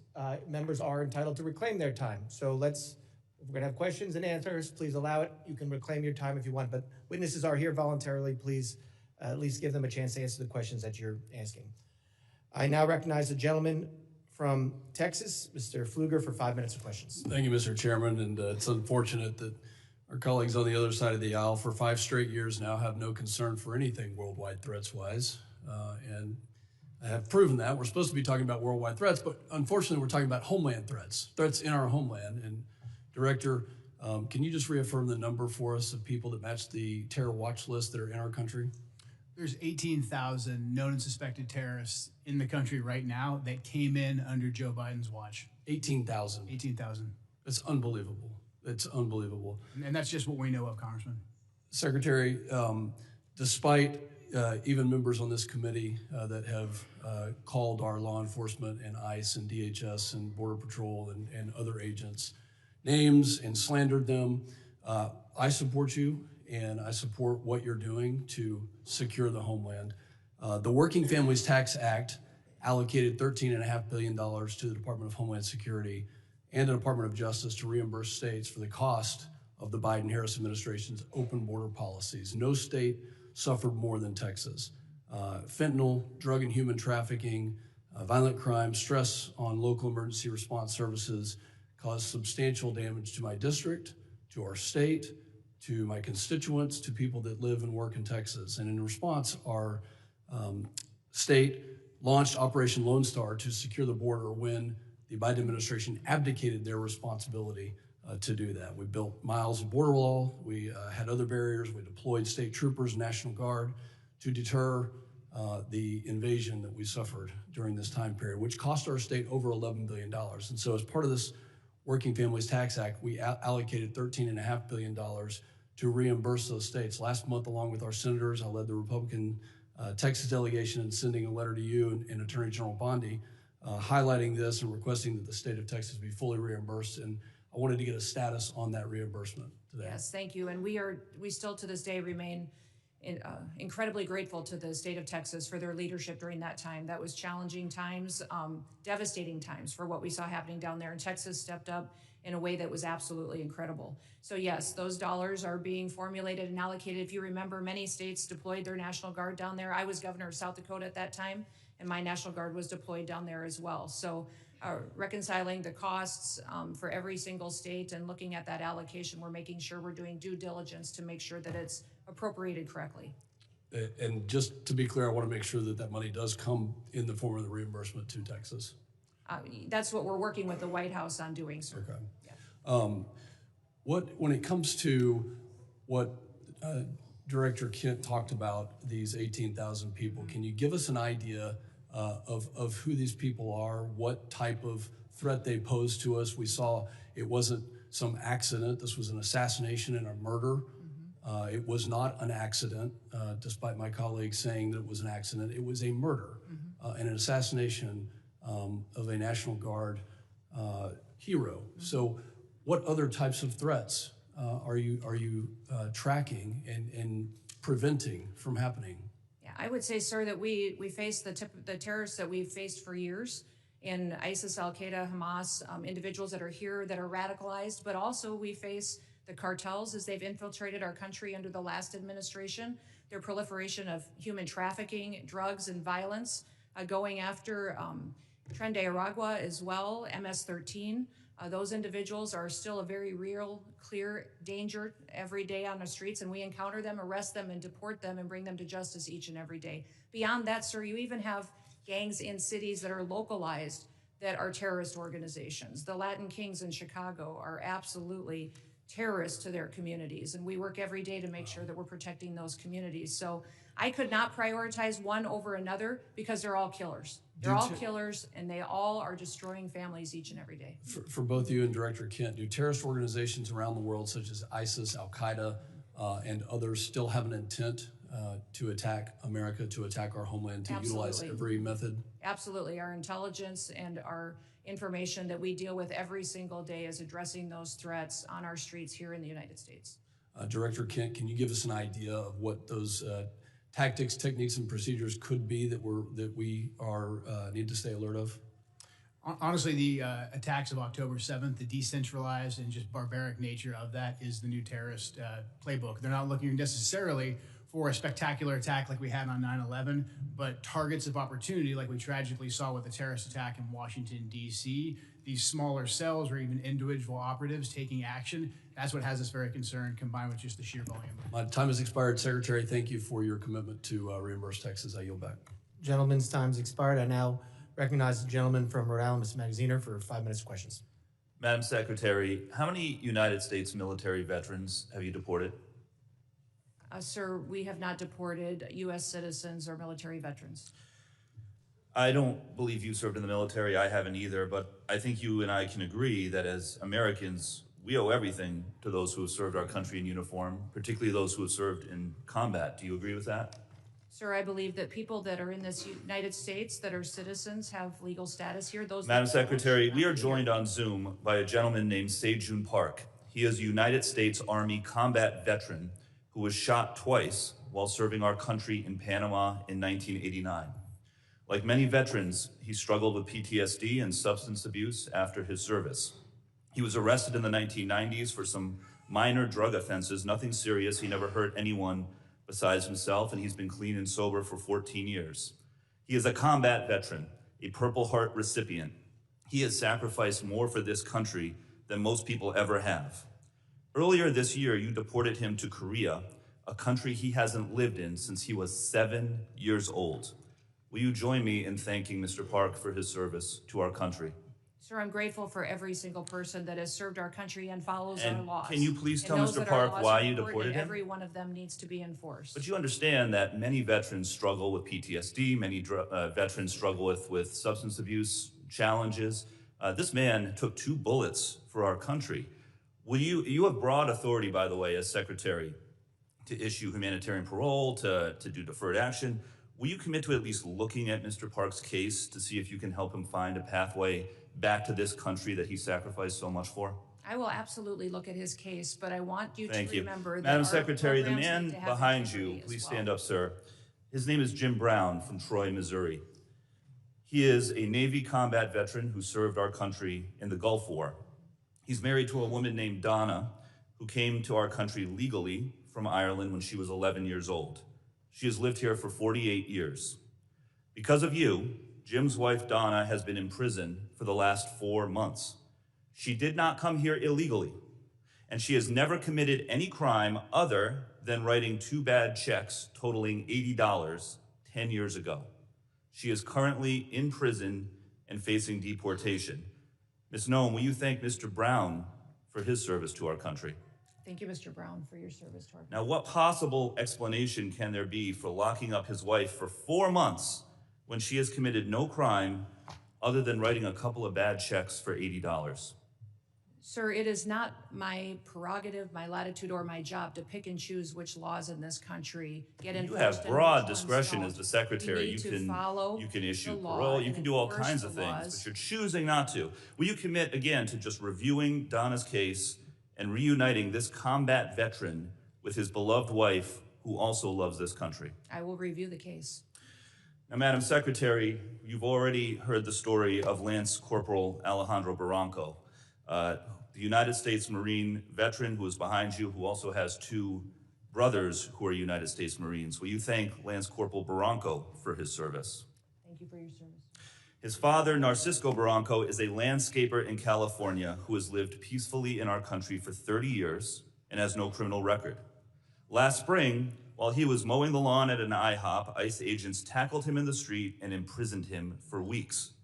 A peaceful, hard-working man who raised 3 sons to be United States Marines. We need men of that character in this country. Again, as Secretary, you have broad discretion. Will you consider Lance Corporal Barranco's father for parole in place to stay in our country, owing to the fact that he has contributed to our country by raising 3 United States Marines? This is an opportunity to remind everybody that every person that's in this country illegally has an opportunity to voluntarily go home and come back the right way. He raised 3 United States we will Marines. Facilitate that. He has been living here peacefully, doing his job for 30 years. You have discretion. You are choosing not to use it. Madam Secretary, you promised America that you would go after the worst of the worst. But these people are not the worst of the worst. A Purple Heart recipient, a military spouse, the father of 3 Marines. And it's not just veterans and military families. You are locking up and deporting children with cancer, mothers with babies in the NICU, United States citizens. There are many problems with your leadership, but the biggest problem is this. You don't seem to know how to tell the difference between the good guys and the bad guys. Go after the bad guys. Go after the terrorists. Do not go after veterans, Marines, children, Gentleman's United time's States expired. citizens. I yield back. Time's expired. I now recognize the gentlelady from Georgia, Ms. Green, for 5 minutes of questions. Thank you. The previously Democrat-controlled administration allowed over 13 million border crossers from over 170 countries and territories to break our laws, invade our country, rape our women and children, and murder our own people. They set all-time records for the highest number of illegal aliens ever encountered in a single day at 14,500, in a single month at 370,000, and in a single year at 3 million, not including the known gotaways. Thanks to Secretary Noem and the hard work of Tom Homan and all the brave men and women at DHS, our new Republican-controlled admin has produced the safest and most secure border our country has ever seen. Thank you very much for that.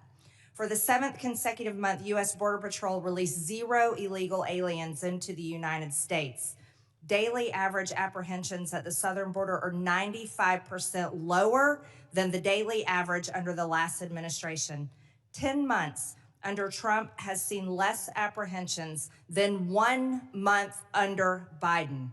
Since January 21 through the end of November, there have been 117,105 total enforcement encounters along the southwest border, which is nearly 40% less than the monthly average during the Biden administration. Meanwhile, there has been an 8,000 increase in death threats against ICE law enforcement. Secretary Noem, back in July, the department put out a press release titled "Worst of the Worst." Criminal proceedings begin in a case of transgender illegal alien accused of rape, child rape, not just rape, child rape of a 14-year-old boy in a sanctuary New York City bathroom. I wanted to highlight this case because it encapsulates so many different violent policies of Democrats. This is an increase in trans violence with their embrace of gender ideology, an egregious catch and release policy implemented under the last 4 years, and sanctuary cities that harbor criminal illegal alien monsters that have raped and murdered many Americans. Can you discuss further what you're facing in these sanctuary cities and the illegal alien monsters that have been released into American communities under the Biden administration? Yeah, unfortunately, Congresswoman, we arrest individuals like that every day because they're so prevalent on our streets because of what happened under the Biden administration. Every day we're able to go out and encounter and bring to justice individuals who are raping our children, murdering our mothers, our grandmothers, our families are devastated by them. And I'm shocked at the Democrats' constant defense of these individual criminals over the American citizen that is out there just trying to live their lives, put food on the table, and live the American dream. And what we do at the Department of Homeland Security by making sure that we're out enforcing the law every day is making sure that those families get a chance to do that. So I'm so grateful for them. The 8,000% increase in death threats is real. These ICE agents and CBP officers that are out on our streets doing God's work live in these communities. They live there. These are their families and their neighbors that they're protecting, and they get up every day and do that job because they believe in their mission. They take an oath, and they are honorable men and women who are serving with greatness during a challenging time when activists and radicals attack them and put their lives in danger. I think it's shameful to see the defense of individuals who break our laws. We are a nation of laws. If we are not a nation of laws, we're no nation at all. And that is what we are doing every day, is following those. If you guys don't like the law, go change it. That's your job. You don't complain. I was raised by a dad who said we don't complain about things. We fix them. Well, go fix them. If you don't like the law, quit bellyaching, quit hitting and attacking our ICE officers, Quit going out and protesting and screaming vile things at them. Quit calling them names. We wouldn't let our children do that. Go do something that actually matters by having an honest debate and changing the law. That's your jobs. You all should be fired, in my viewpoint. I agree. Thank you so much for that, Secretary Noem. Back in 2021, I was one of only 16 members who voted against the Allies Act of 2021, which increased the number of special immigrant visas for Afghan nationals and loosened vetting requirements for eligibility.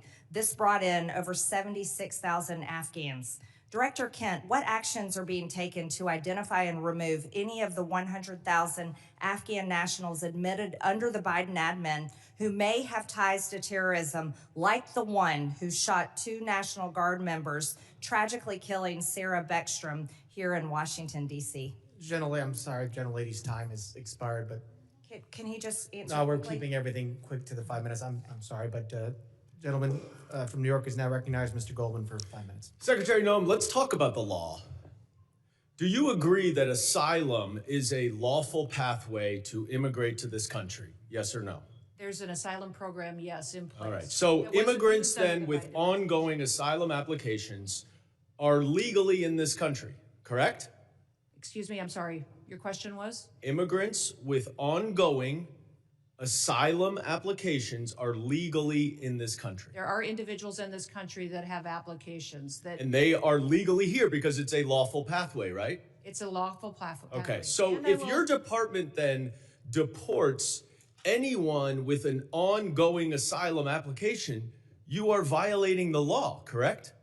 Joe Biden left us with. I'm not asking about Joe Biden. I'm asking you a 1.5 specific million question. cases If your backlogged department asylum. deports anyone with an Yes. ongoing asylum application, you program are was violating the greatly law. Is that violated. correct? It was greatly violated when they allowed. I'm 1.5 asking million you. People to come I'm in and asking you. granted asylum applications. Why are you filibustering? Why by can't you ignoring answer the the law. question? It's a Because, simple Joe, question. Your president. If your department and your secretary deports did not follow anyone the law, with an ongoing applications asylum application, you are violating the law. Isn't that correct? The asylum program was Okay. broken under the Mr. last. Chairman, I will reclaim my time. She's not answering the question. But the obvious answer is that yes, if you follow a lawful pathway, asylum is a lawful pathway. If you have an open asylum case, you are here lawfully. But the problem that we are seeing around the country is that you are not following the law. Don't tell us to change the law. If you don't like the asylum system, you change the asylum law. Bring it to us. We'll work with you. I think it needs to be changed. But you can't just decide that you're not going to follow the law, and asylum is a law, and deport people who have ongoing applications. Unfortunately, that is exactly what's happening. It's happening across the street from my office right in New York City. Numerous, thousands of people who have come to court appearances, have left them with open asylum applications, have been arrested. And then they've been shipped off and many deported. In September, one applicant was ripped away from his wife and small children after such a court appearance. And then this happened to his wife. Please play the video. No, it's not. It's not this one. All right, it's not this video. Here it is. I'm yours. Come on, man.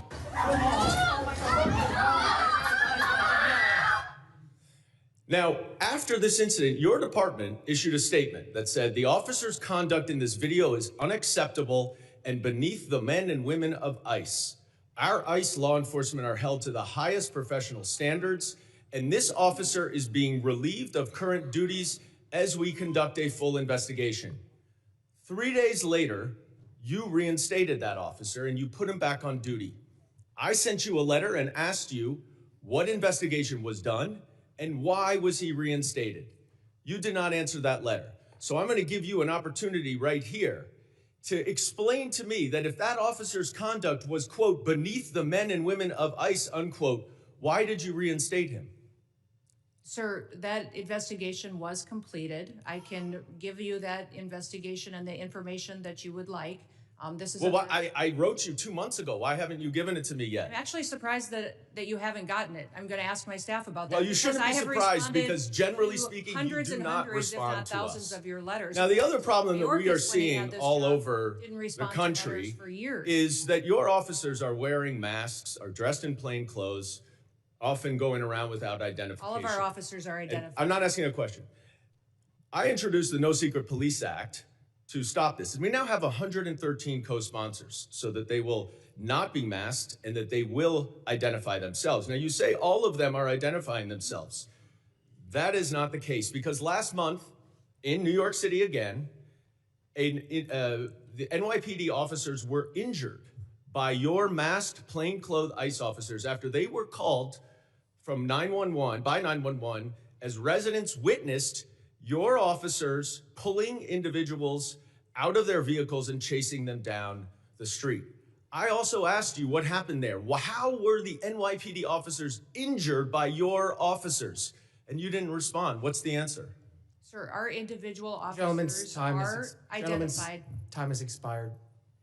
I yield back. I recognize gentleman from Texas, Mr. Gonzalez, 5 minutes. Thank you, Chairman. Thank you, Secretary Noem. Thank you, Director Kent and Director Glasson, for your patriotism, your service to our country. Thank you to the families for allowing everyone to serve. We're grateful for that. Democrats like to show clip after clip. I represent a district that's half of the southern border. Our lives were turned upside down under Joe Biden, and now we have our lives back due to President Trump and due to the policies that y'all are executing. So thank you.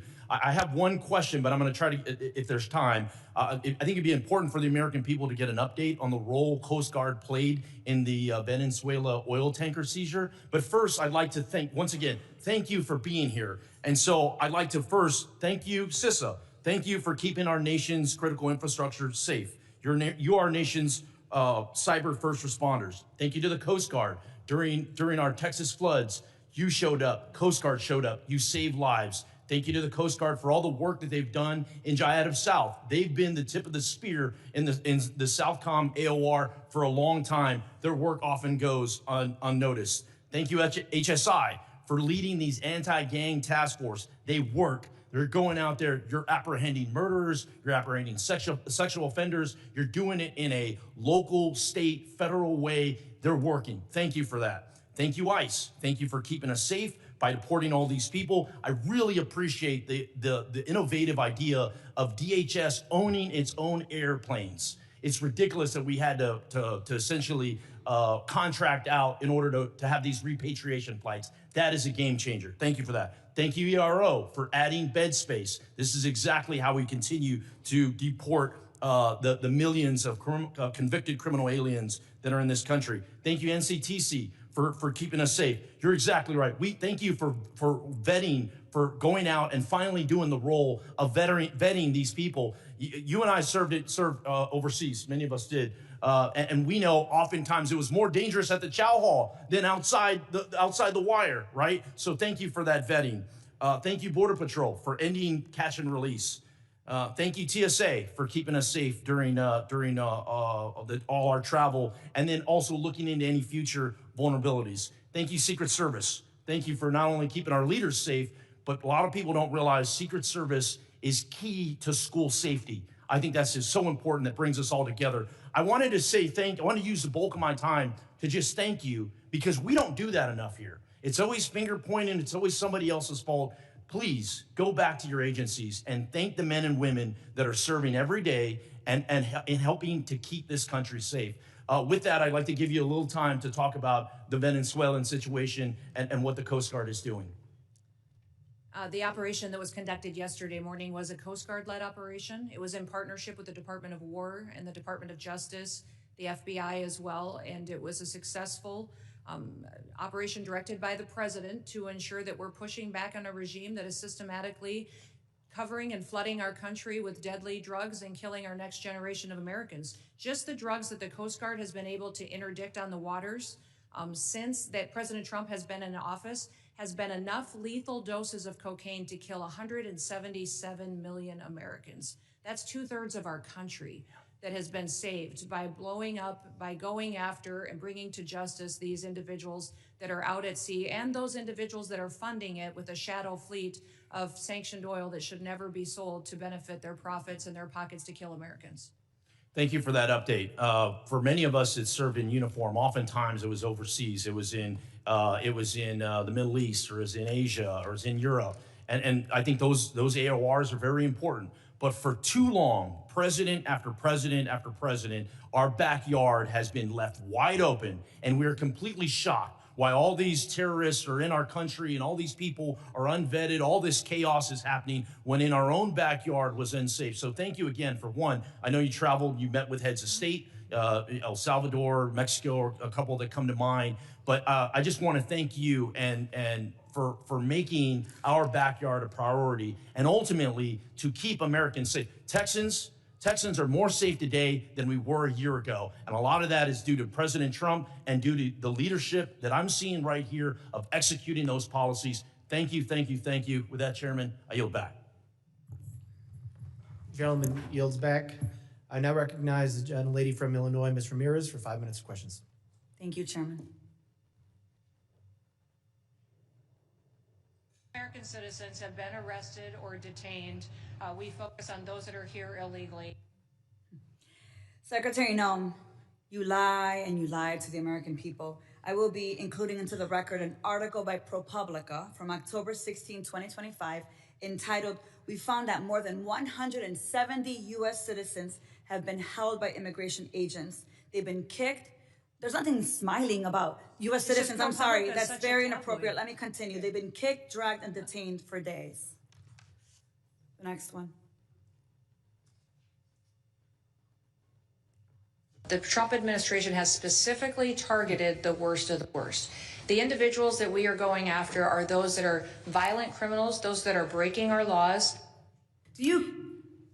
Secretary Noem, again, you lied to the American people. I will be including into the record an article by the NBC News from December 7, 2025, entitled, "ICE has arrested nearly 75,000 people with no criminal records, data shows."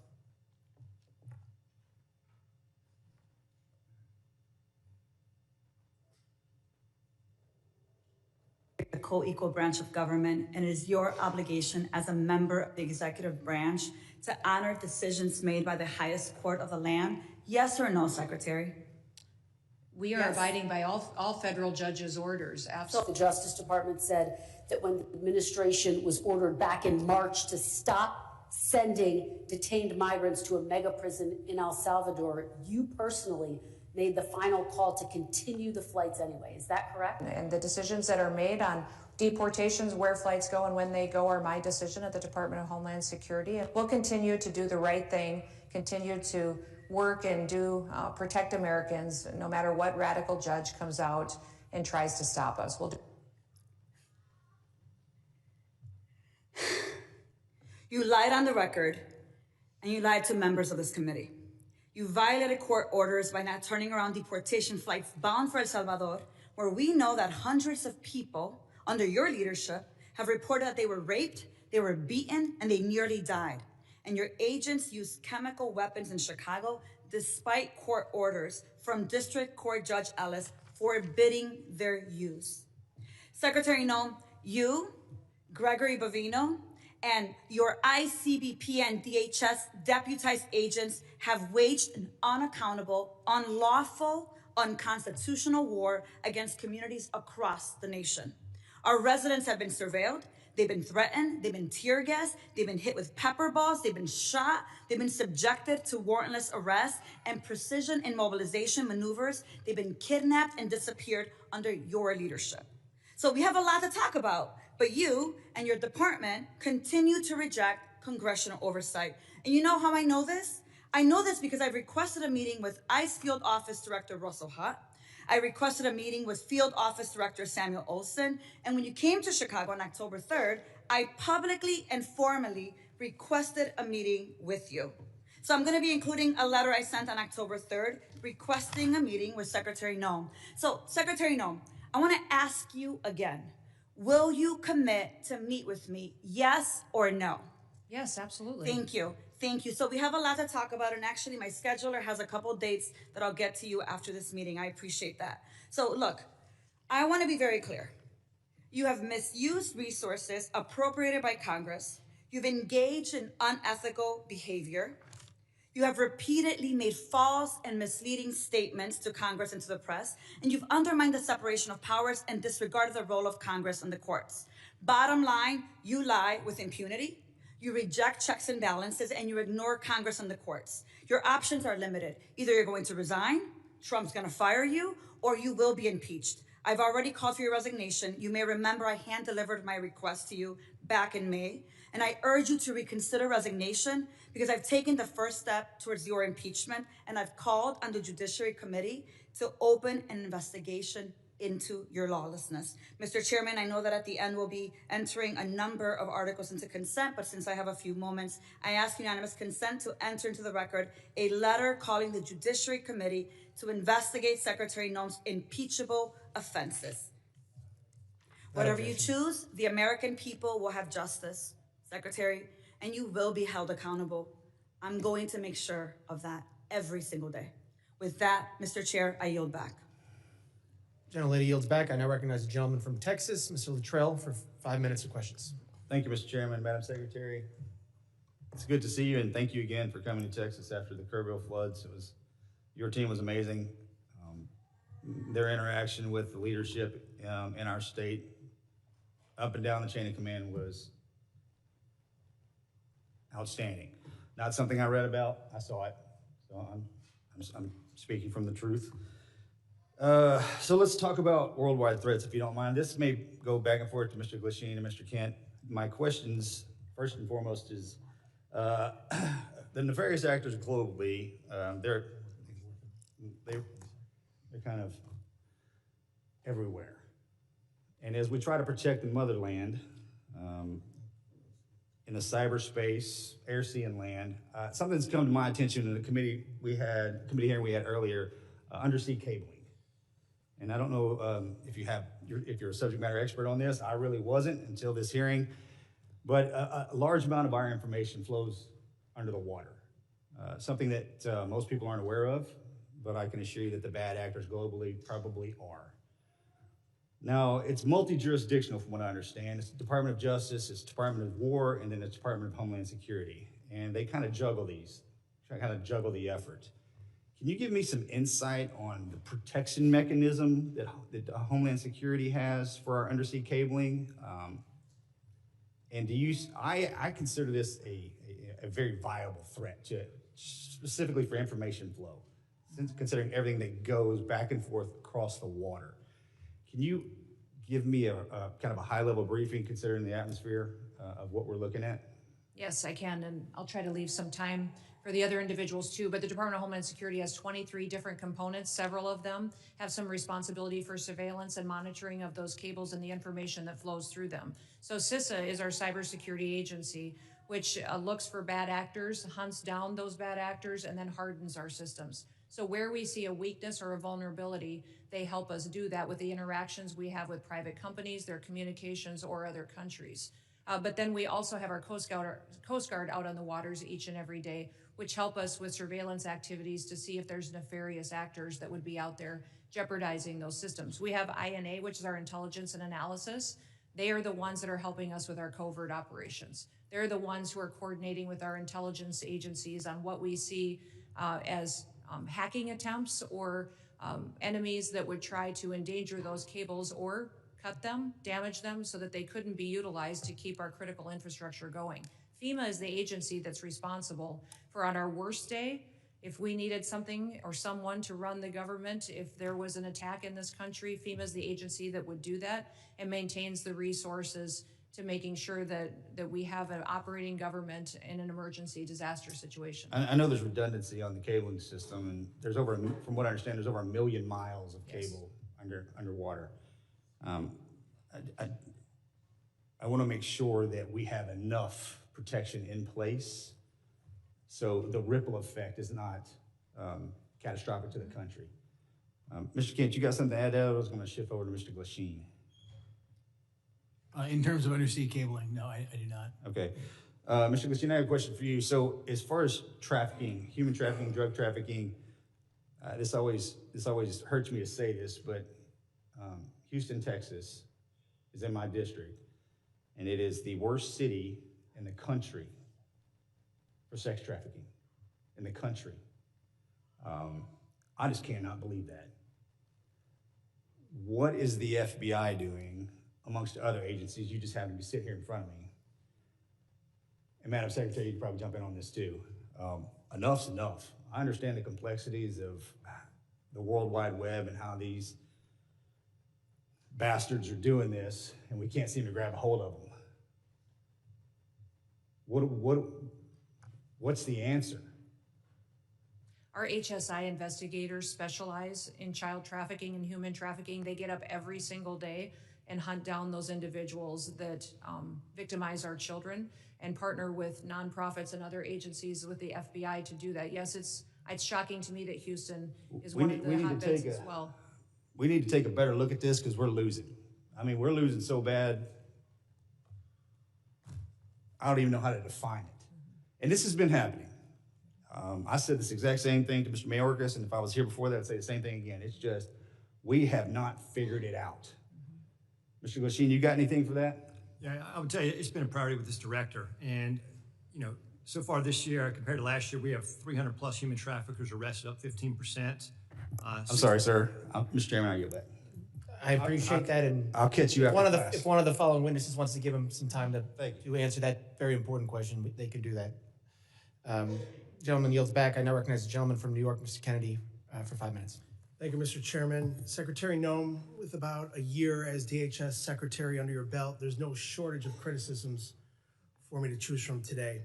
You've deported American citizens, bringing a level of inhumanity to this nation's immigration laws that I haven't seen in my lifetime.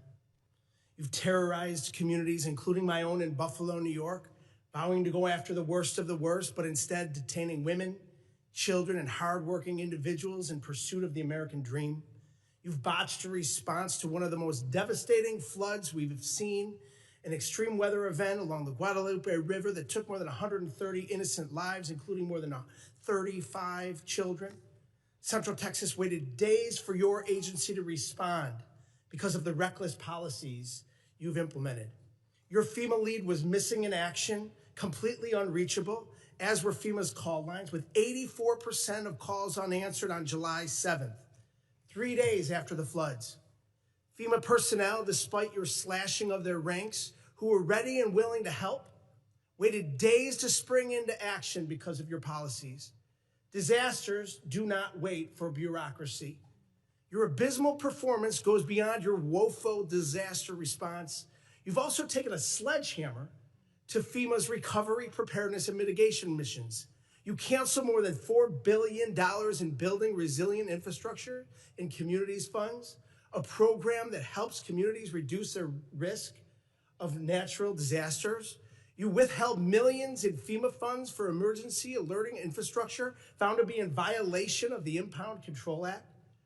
You, perhaps most critical to my state of New York, canceled more than 90% of New York State's Homeland Security Program funding, including $134 million in urban area security initiative funds for New York City's greater metropolitan areas.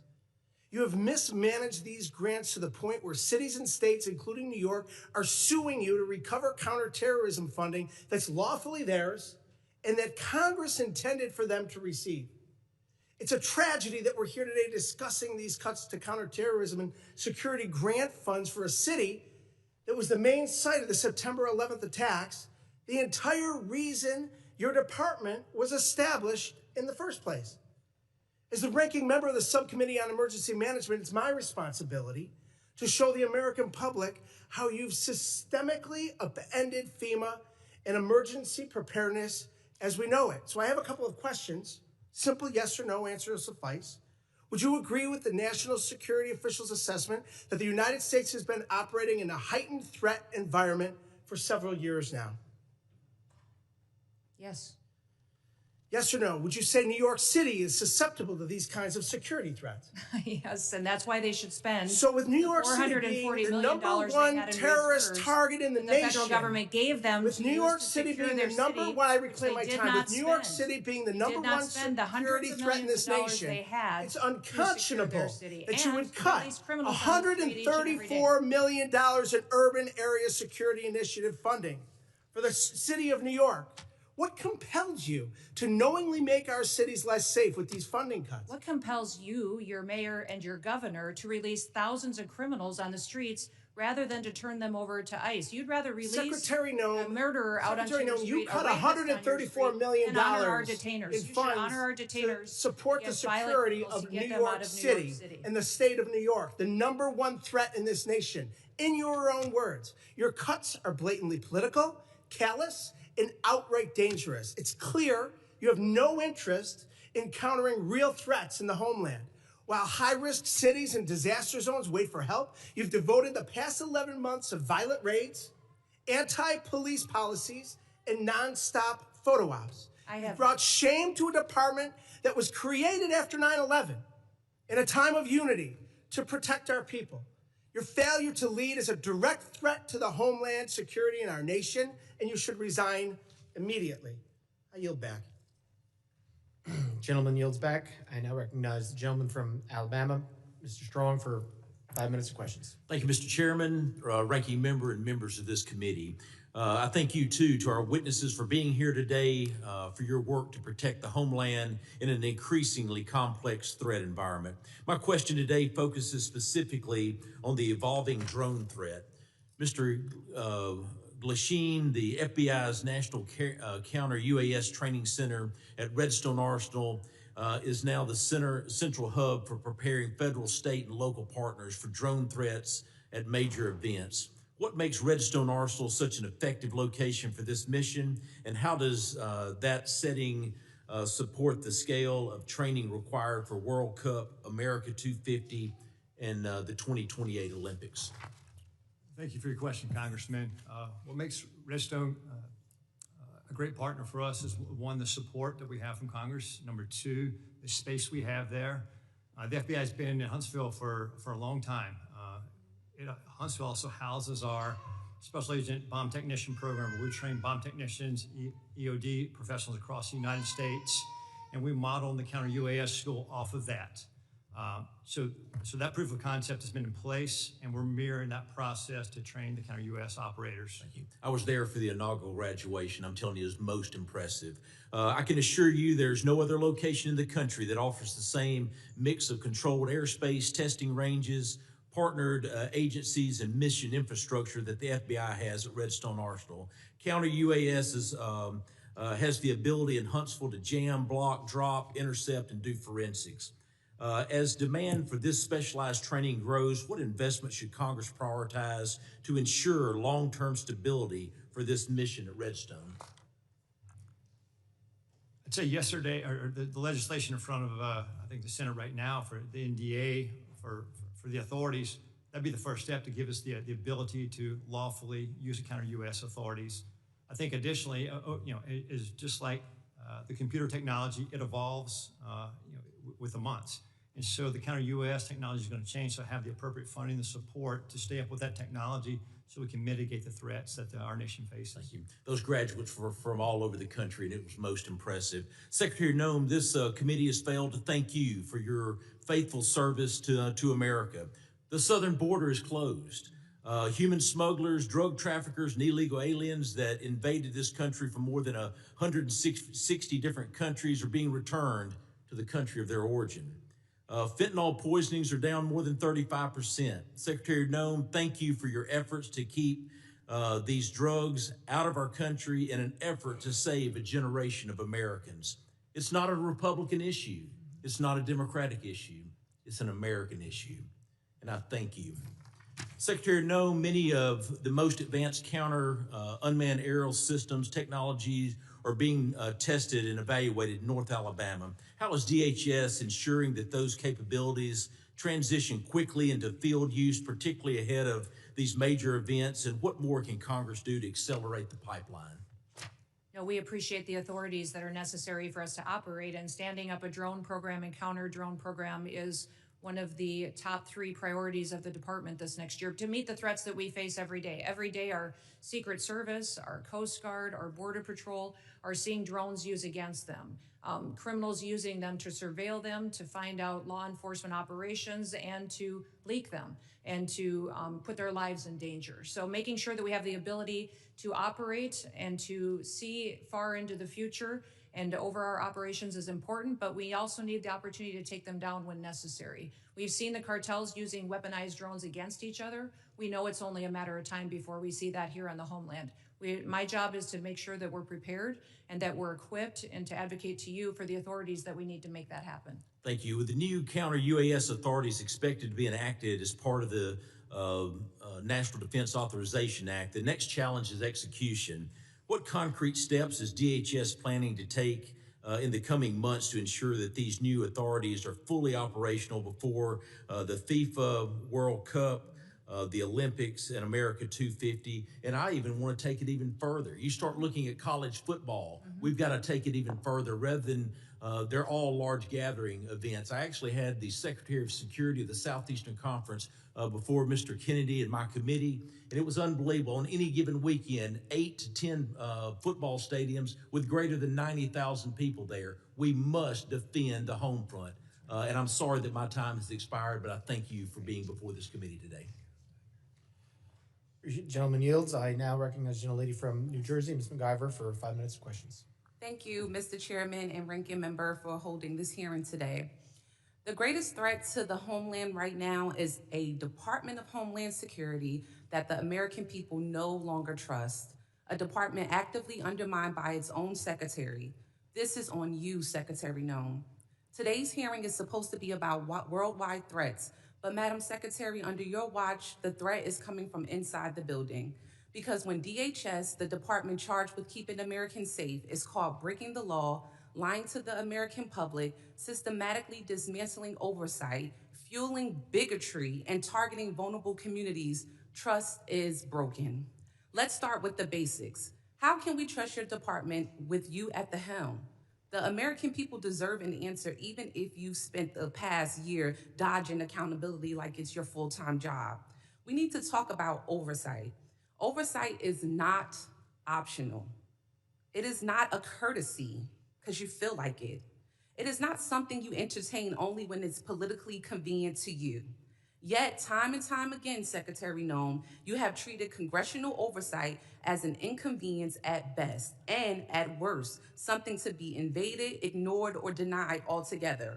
Republicans on this committee may be willing to hand over their constitutional duty in order to kiss this administration's butt cheeks, but I am not.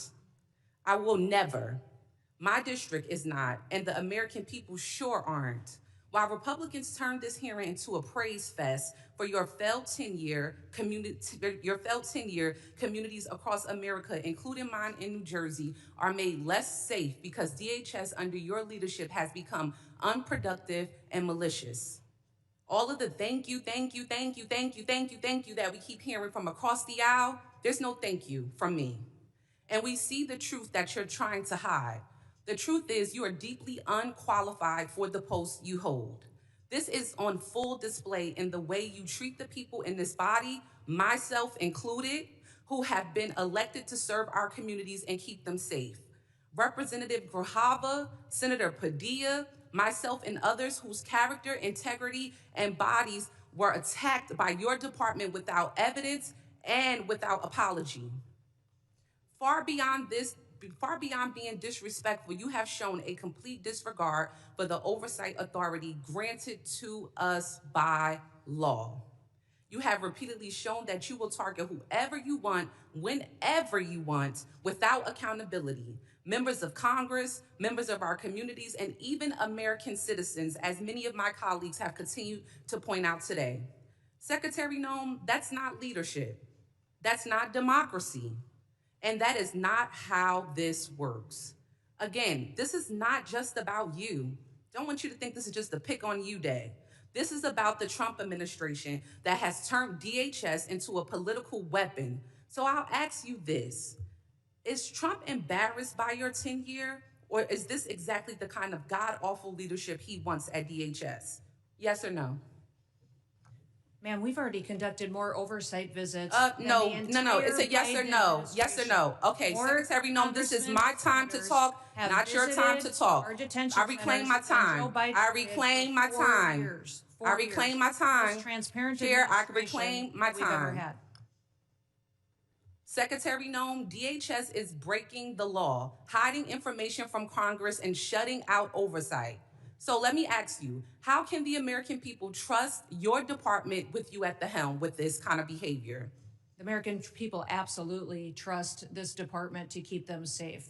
And we are showing that every day by the support we get across the country, the amount of people that we're recruiting to all of our different agencies. Thank you, Secretary Noem. Do you agree that using DHS resources to target members of Congress is an abuse of power? Excuse me, would you say that You again? would have heard me if you stopped talking and listened to my questions. Do you agree that using DHS resources to target members of Congress is an abuse of power? We are not doing that. We are out there enforcing the law, doing our work, and we are allowing oversight. Of course, we're not going to get any answers. With that, Mr. Chairman, I yield back. Gentlelady yields back. I now recognize the gentleman from Oklahoma, Mr. Keene, for 5 minutes of questions. It's no wonder that chaos has become the commonplace when rudeness is so on display. Look, it's both sides. We've created a lack of civility in this country, but we're perpetuating in this society what your administration is trying to correct, and that is returning back to the rule of law. What separates us from falling into chaos as a nation where poverty envelops us is when we return to order and a display of respect towards law enforcement, a display of respect to officials. This custom, and you've been a member of Congress, of where we talk over people and we don't give secretaries a chance to respond, the height of self-importance that too many people try to employ in this building, not remembering we're all here as public servants to serve the people. We lift our hearts up far beyond our fellow countrymen. I'll tell you who says thank you. It's those whose families that were the victim of assaults and rapes and murders under the auto pen period the last 4 years. They say thank you. Those who see the madness of lawlessness, the lack of respect to law enforcement, the heightened element of law enforcement sitting in their vehicles and being targeted, say thank you. Those families of law enforcement whose addresses are being put out in public so they can intimidate not only the law enforcement officials, but their families to try to put them into a place of fear, say thank you for common sense returning back into this country. If we do not have a respect of authority, a respect of law enforcement, thank you for allowing arrests to happen when someone spits at law enforcement. Thank you. FEMA, you were assaulted a minute ago verbally over what you're doing with FEMA. I will tell you, as somebody that comes from a state that has more tornadoes, Oklahoma, than probably any other state, thank you for looking at how we can save money through efficiencies. Our state would love the opportunity of what this administration is talking about, of returning power and decision-making back to states. As I've said to you before, of a person who sat on a bulldozer watching the madness of trying to comply with EPA regs that have built their way into FEMA and people's homes destroyed. And as a state lawmaker, pushing timber around on a dozer trying to comply and get taking the time off from time of exercise as a lawmaker trying to help people. And I saw the craziness of federal regulations. Thank you for looking and not taking your foot off the gas of trying to put more money back into national security from the waste that has happened through endless regs. All right, now I'm going to get to a question, Secretary. Can I say something about FEMA? Absolutely, you can. Thank you. The only grants that weren't funded, the individual ones that you were talking about, mitigation ahead, were ones that were weaponized to fund the Green New Deal and for climate change. And those were redirected to true mitigation efforts. FEMA today is deploying resources 2 times faster on average than in history, which means the dollars are going out twice as fast than they ever have before. And the president, as soon as these disasters are happening, is deploying those resources to Republican and Democrat states. New Mexico, Texas, Alaska, they're all getting dollars immediately, and we're responding immediately to our people. I have to actually leave this hearing early because the FEMA Review Council is giving their report today on suggestions for changes to FEMA. and Thank I you for have not to- taking your foot off the I gas have on to that. co-chair it, but I will be leaving soon to have to go do that. But those suggestions are Republicans and Democrats coming forward with how FEMA should go forward in the future based on the president's vision for making sure that states get the chance to manage it and that local emergency managers get the chance to go and help their communities in a much more efficient way. Take those monies and let's move them to true national security through waste and inefficiencies. Where we've deployed money for snow movement. We have deployed money previously to move snow that melts.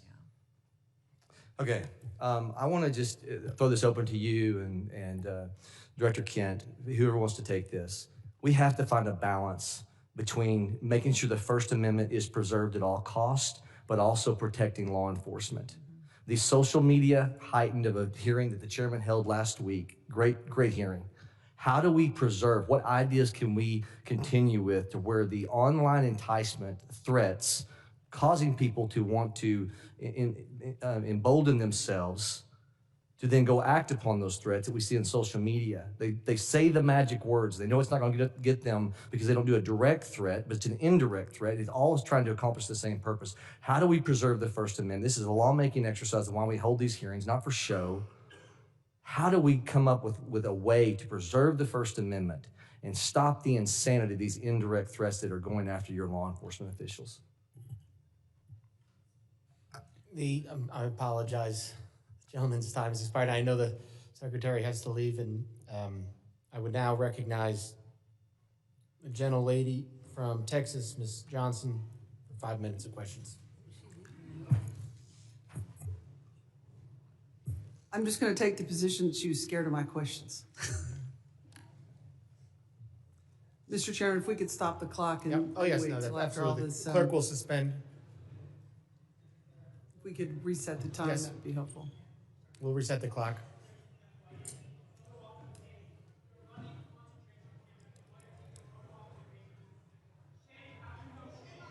Gentlelady, prepared.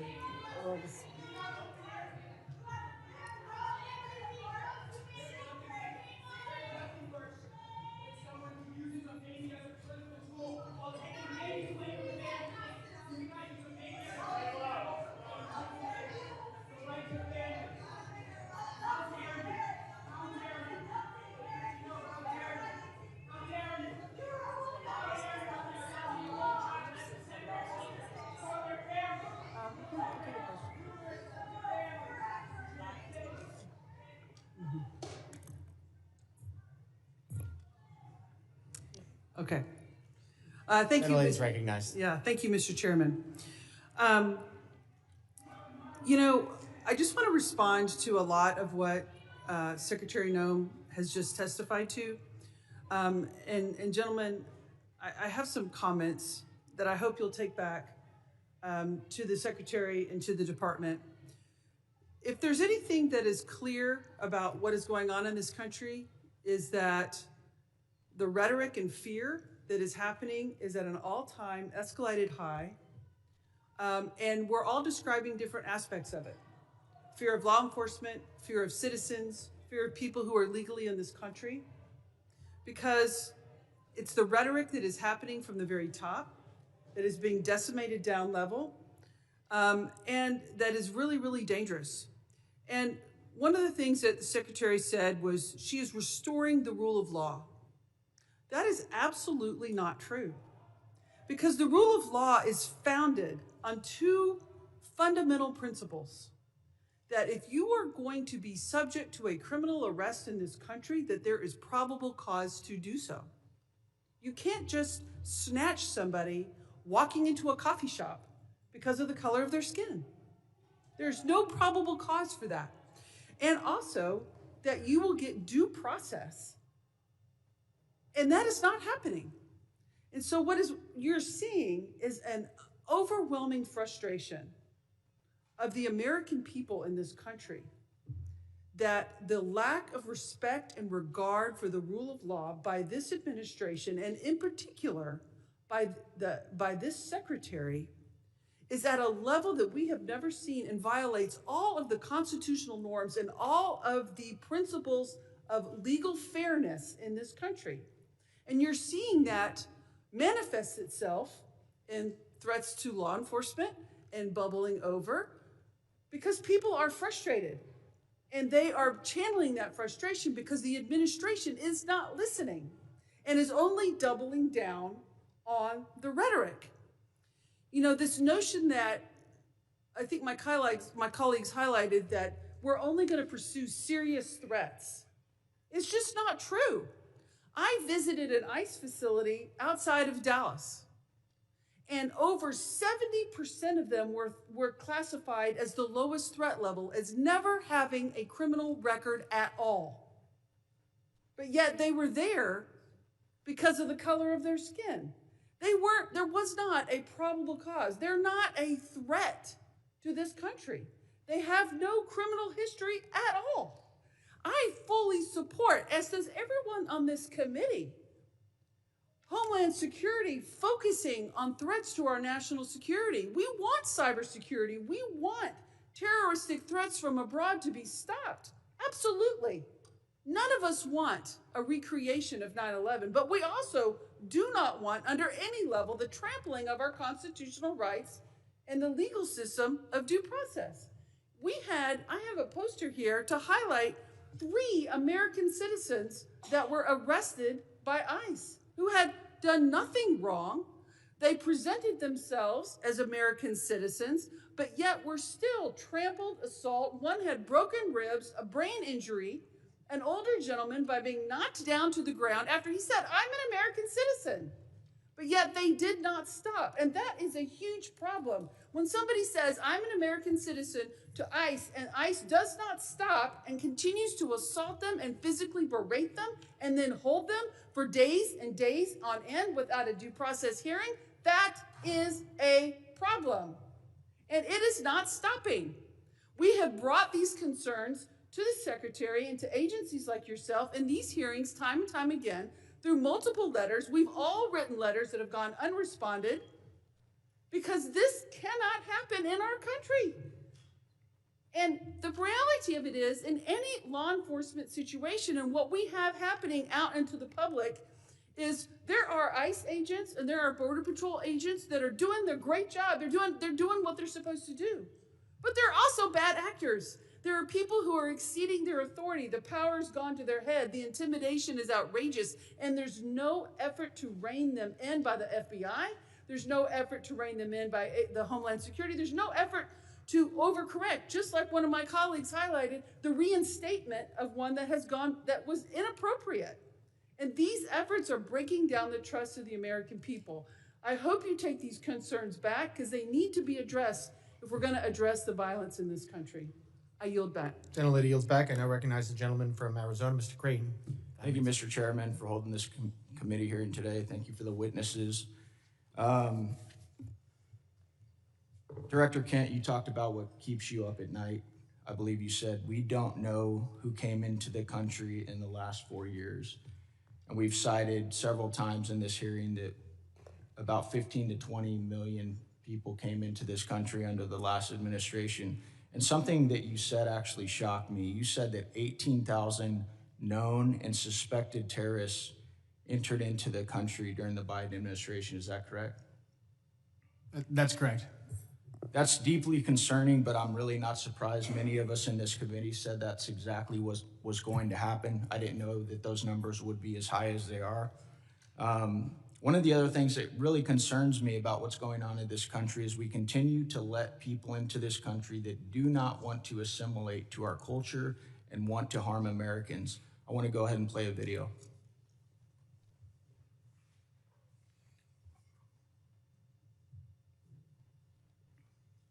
Law should be above the U.S. Constitution.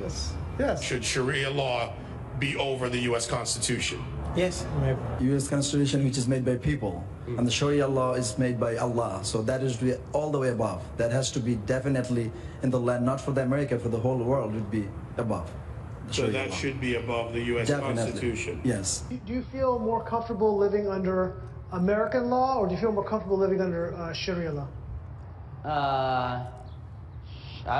Sharia law. I'm a Muslim. I prefer Sharia law. Sharia law, yes. You prefer Sharia law over American law? Of course, yeah. They always can come with the same accusations. This speaker supports death penalty for homosexuals. This speaker supports death penalty for this crime or that he is homophobic. These are general views that every Muslim actually has. Every Muslim believes in these things. If the law of the land is Islamic, we will respect the law of the land. What if it's not Islamic? If it's not Islamic, then the law of the land and those who make it can go to hell, quite honestly, because Allah said in the Quran, in chapter 33, verse 1, He said, "O Prophet, fear Allah and do not obey the disbelievers and the hypocrites." You know why they're worried about the border? Watch this clip here that Vinny just sent with Al-Qaeda.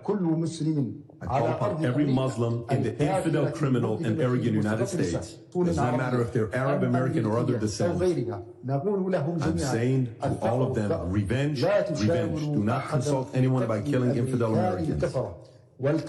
You should have a lot of determination and a list of your targets should be effective. Director Kent, what do you think when you see a video like that? I think we didn't have control of our borders, and we don't know who's come into our country. However, we have had around 2.7 million individuals from Muslim countries and Muslim regions who came in under the Biden administration, who went through minimal to no vetting whatsoever, who probably share values like the folks that you saw on the screen. Director Kent, are you aware that when we invite people into this country and they become citizens, they swear an oath to defend and support the Constitution and the laws of the United States of America and against all enemies, foreign and domestic? Yes. What do you believe the long-term consequences will be if the United States continues admitting individuals who either openly reject assimilation into American civic culture or who falsely swear an oath to uphold the Constitution despite having no intention of honoring it? We simply won't have a country anymore as we know it. I think we can look to Europe and to the UK to see exactly where this leads. I agree 100%. Director Kent, are you aware of some of the differences between U.S. Constitution and common law interpretations of the Sharia law? I am broadly, yeah. What are the differences in your opinion, and I know you're not a doctorate on this subject, but between the First Amendment, which guarantees freedom of speech and the press, including the right to criticize religions, religious texts, and public figures without government punishment? Yeah, the freedom of speech, I think, is huge because you don't have that under Sharia law, and you also don't have the assumption of innocence under Sharia law as we do. Many interpretations of Sharia, blasphemy, criticism of the Quran or the Prophet Muhammad can be a serious offense, sometimes punishable by death. And there are many others that I don't have time to get to, but I wanted to bring that up today so that Americans understand the differences and why we need to be very careful about who we let into this country. I thank you guys for the work you do. I thank you for those underneath you working so hard to keep the American citizens and people safe. Thank you. Mr. Chairman, I yield back. Gentleman yields back, and I remind if you don't get to questions that you want to ask, you can submit them for the record. So we can do that at the end. I now recognize the gentleman from Puerto Rico, Mr. Hernandez, for 5 minutes of questions. I have some matters of interest regarding immigration and FEMA, but before that, Mr. Kent, does the Bible say anything about freedom of speech? Not a biblical scholar. I don't think it does, and I'm concerned about singling out Muslims and specific religions to talk about how their religious dogma conflicts with our laws and constitutions. I lament that Ms. Noem has had to leave early today, but I wanted to talk about the atrocities that the DHS's immigration enforcement and the pain it is causing in places like my home district of Puerto Rico. Just a few weeks ago, we witnessed ICE shove a pregnant woman. I cannot imagine, as an expecting father myself, the anxiety that family must have gone through when they took that person to the hospital and treated her for her injuries. Also, a few weeks ago, CBP detained Aracelis Terrero from the streets of Cabo Rojo.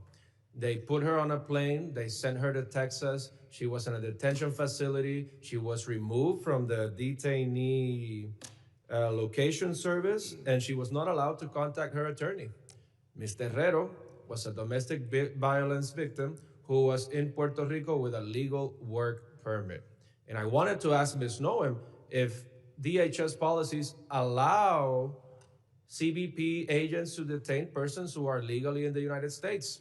I wanted to ask Ms. Noem, the legal authority behind the detention of Aracelis Terrero. I wanted to ask Ms. Noem why she was removed from the detainee location system. I wanted to ask Ms. Noem why Aracelis Terrero was not allowed to contact her attorney.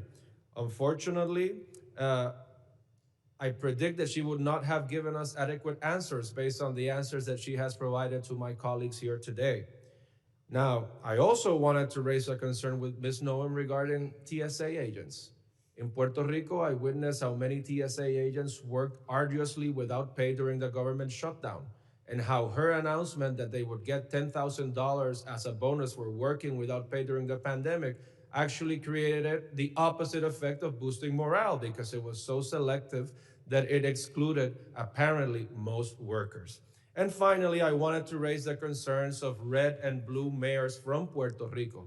I emphasize red and blue mayors, Republican and Democratic mayors, regarding her recent secret policy regarding transactions or grants for FEMA money that exceed $100,000. So to their surprise, they found out that grants and funding assignments exceeding $100,000 would now need to be approved by Secretary Noem. But there was no transparency regarding that rule. And we have no information regarding the application and the enforcement of that rule. And I sent her a letter with 15 other members asking those questions, and I got a letter in response that has no answers to these questions. And I wanted to urge her to reconsider this policy that is delaying aid and reconstruction funds for the people of Puerto Rico, which are still suffering 9 years after Hurricane Maria, and that this is affecting Republicans and Democrats, that reconstruction should not have a party ID, and that instead of fighting the bureaucracy, this has made the bureaucracy worse. But unfortunately, Secretary Noem left early, and we are left expecting these answers. Thank you, and with that, I yield back. The gentleman yields back. I now recognize the gentleman from Tennessee, Mr. Ogles, for 5 minutes of questions. Thank you, Mr. Chairman, and thank you to the witnesses. Let's be clear. The United States of America is safer today because of President Trump. The United States of America is the dominant predator across all landscapes because of President Trump. We have restored our status as the global leader because of President Trump. Hard stop. Now, when we look at the topic of the hearings, the objectives, there were 6 bullet points. I'm going to hit the highlights, examine the full scope of evolving threats facing the United States of America, particularly on readiness at the federal, local, and state level. Highlight the significant, number 2, significant national security gains achieved by President Donald Trump. 3, review the Trump administration's efforts to reverse the damage caused by the Biden border crisis. 4, analyze the scale and scope of cyber threats, which is my area as the chairman of the cyber subcommittee. 5, discuss the evolving terrorism landscape, including FTOs, HVEs, and DVEs. And 6, evaluate emerging unconventional threats. Unfortunately, my colleagues must not have read the memo, because that's not what they've talked about. They want to talk about ICE and immigration. So let's talk about that. You know, in 1965, we passed the Hart-Celler Act. Since that time, we've seen chain migration on a scale that, quite frankly, I'm not sure even the progressive liberal authors of that bill could have possibly imagined.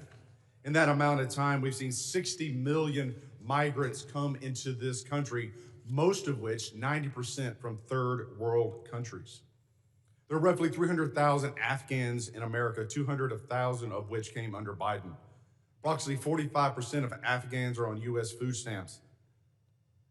Afghans under the Biden administration have an unemployment rate double that of Americans. 68% of Afghans are on Medicaid. Let's go overseas. And so if that sounds like political rhetoric, let's look at the facts. Paris, 48% of crimes committed by foreigners, most of which were Muslim. Overall crime has surged since the Islamic migrant influx. That is from the French Interior Ministry. London, 40% of sex crimes are committed by foreigners, most of which are Muslims. That's the Metropolitan Police Department. Rome, 83% of 2024 street robberies by non-EU citizens, almost all of which were Muslim. Sexual assaults, 69% Muslim, Italian police reports. Minneapolis, here in the Homeland. Violent crime in Cedar Riverside, a Somali hub, rose 56%, 2010 to 2018. Dearborn, Michigan, crime 105% above the national average. Hamtramck, outside of Detroit, 92% of assaults by Muslim immigrants. Drug arrests, 85% Muslim immigrants. Now let's go to Nashville, Tennessee, where a Somali man, a migrant who came in 2015, raped to death a woman on the steps of a church. I've had enough. I've said it once, and I'll say it again. Deport them all. This is our country. We get to decide who comes in, and we get to decide who has to leave. And I say, deport them all. 90% that have come into this country are from third world countries, most of which are sucking resources from American citizens, burdening our cities. They do not belong here. Mr. Kent, I'm chairman of the Cyber Subcommittee. Let's go into the scope and scale of the cyber threats posed by the CCP. I give you the floor, sir. CCP is probably one of the more aggressive actors in the cyberspace right now. NCTC is mostly focused on the terrorism realm and how terrorist actors are using the proliferation of encrypted devices and just the internet to spread propaganda. That's probably our biggest purview in terms of cyber. Mr. Glasheen? Chairman, I would say that the Chinese government, the CCP, is our greatest cyber threat. It is a full-time job, and the resources they throw at this is unbelievable. It's a major concern. You know, I want to thank the witnesses for being here, and I want to thank President Trump. You know, as I sit in the SCIF and I'm reading the briefings from the CIA and the FBI on the daily attacks to our country and to our infrastructure, I appreciate the president, and I appreciate you gentlemen and your service to this country in keeping Americans safe. They have no idea what you do every single day. God bless you, and God bless America. Mr. Chairman, I yield back. Gentleman yields back. I now recognize the gentlelady from New Jersey, Ms. Poe, for 5 minutes of questions. Thank you, Mr. Chairman, and to our ranking member. Yes, indeed, we've spoken a great deal and learned many things here today, some of which are still going unanswered, many questions that all of us still have. And there are a vast number of threats that endanger our homeland, from increasingly sophisticated state-sponsored terrorist networks to evolving technologies. Our law enforcement agencies are engaging criminals on multiple fronts and facing significant demands every single day. Next year, there will be an increasingly heightened threat environment in my district in northern New Jersey as we host the World Cup. Federal counterterrorism grant funding is absolutely critical in keeping our communities safe against the evolving threat environment. This is why I have been so deeply disturbed by the decision of Secretary Noem to freeze, delay, and cut billions of dollars in federal counterterrorism grant funds. In February, her department, DHS, froze billions of dollars in counterterrorism grants that had already been awarded to states and cities. This decision left state and local public safety organizations unable to access critical funding. DHS then ignored legal deadlines for releasing this year's installment of the $1.5 billion for these counterterrorism programs. And when DHS finally released this funding, she abruptly and illegally slashed funding to states with Democratic governors like New Jersey. States and localities have sued in federal court for funding owed by the federal government that was appropriated for them by Congress. In October, I sent a letter to Secretary Noem, and if she was here, I would be saying this directly to her, signed by all of my Democratic colleagues in New Jersey's delegation, demanding that she stop playing politics with federal counterterrorism funding and immediately restore New Jersey's allocation.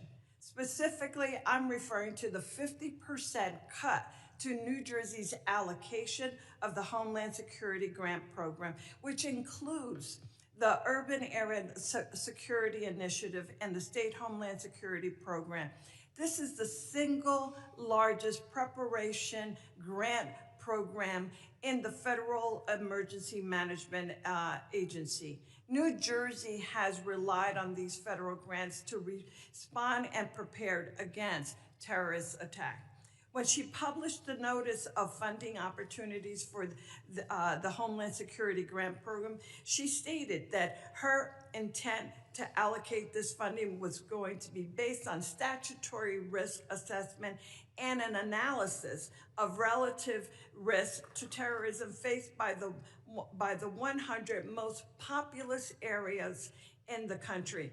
Under this process, New Jersey was preliminarily allocated around $19 million, but DHS final award notification, our state received just $9 million. The final award notification failed to explain why such drastic cuts were made. Instead, she simply stated that it was done, quote, per DHS directive. To this day, we have still not received, I have not received a response to my letter. And I absolutely cannot understand and am so incredibly disappointed by the fact that this administration continues to try and attempt to walk all over this body. Congress is Article 1 branch, and we demand that we've received the respect that is due and that she respond to the questions, and that is her responsibility and her job. Mr. Chairman, I yield back. Thank you. Gentlelady yields back. I now recognize the gentlelady from South Carolina, Ms. Biggs, for 5 minutes of questions.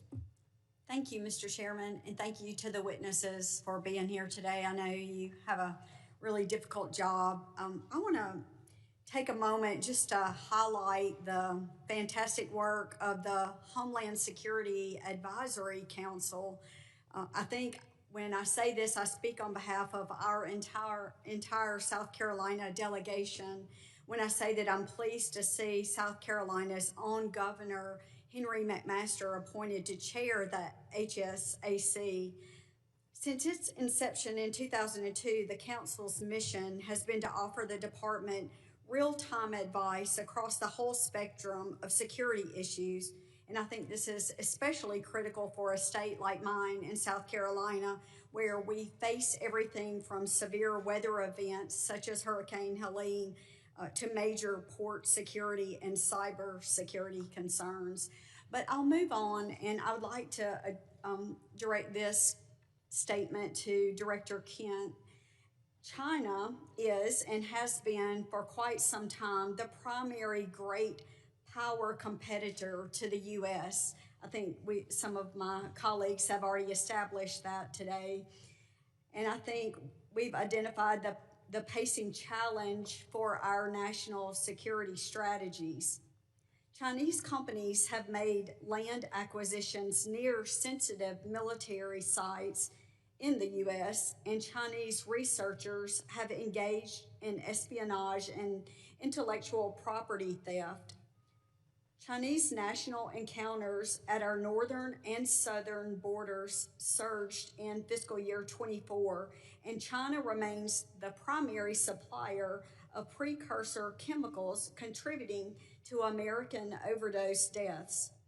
So my question, Director, is to what extent do you see a nexus between China's destabilizing activities and the terror threat landscape in the United States? Thank you for the question. That's a very important topic, especially in terms of fentanyl and the precursors the Chinese Communist Party provides.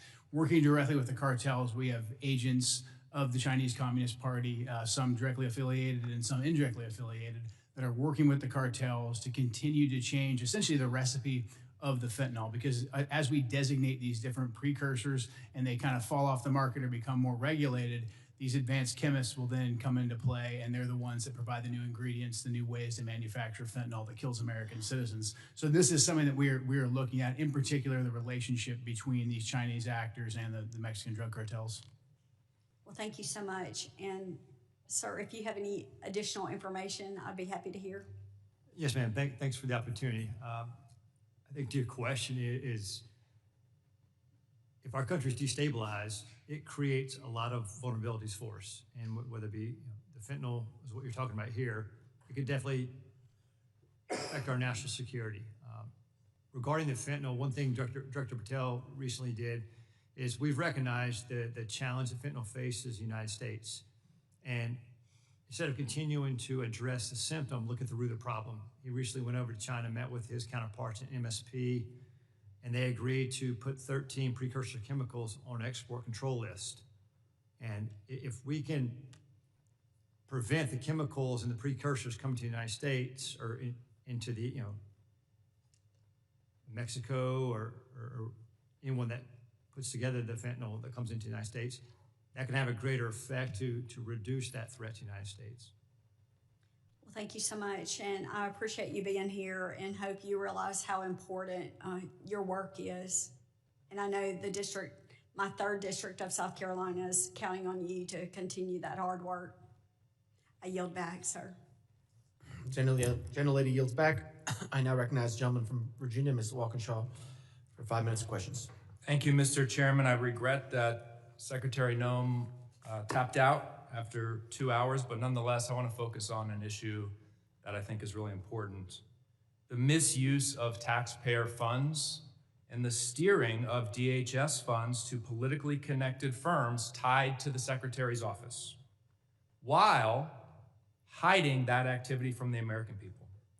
Secretary Noem has been criticized by members of her own party and by the Trump administration for being slow and ineffective when Americans actually need her help.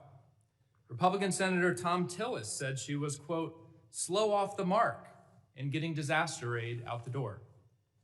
A senior administration official recently told Politico that there was, quote, some fishy stuff going on with money at DHS.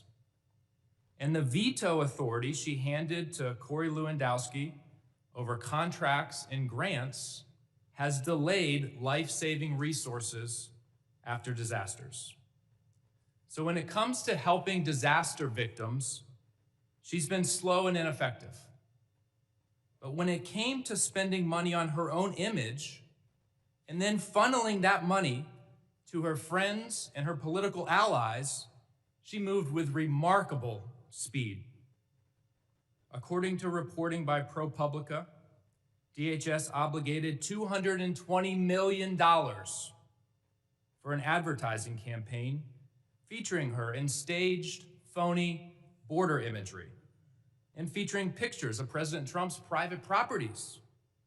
That money, that taxpayer money, was routed through a newly created and secretive Delaware shell company. It was then secretly funneled from that shell company to a firm with direct political and personal ties to her office and her political operation. That firm is called the Strategy Group. This situation has all of the elements of political corruption.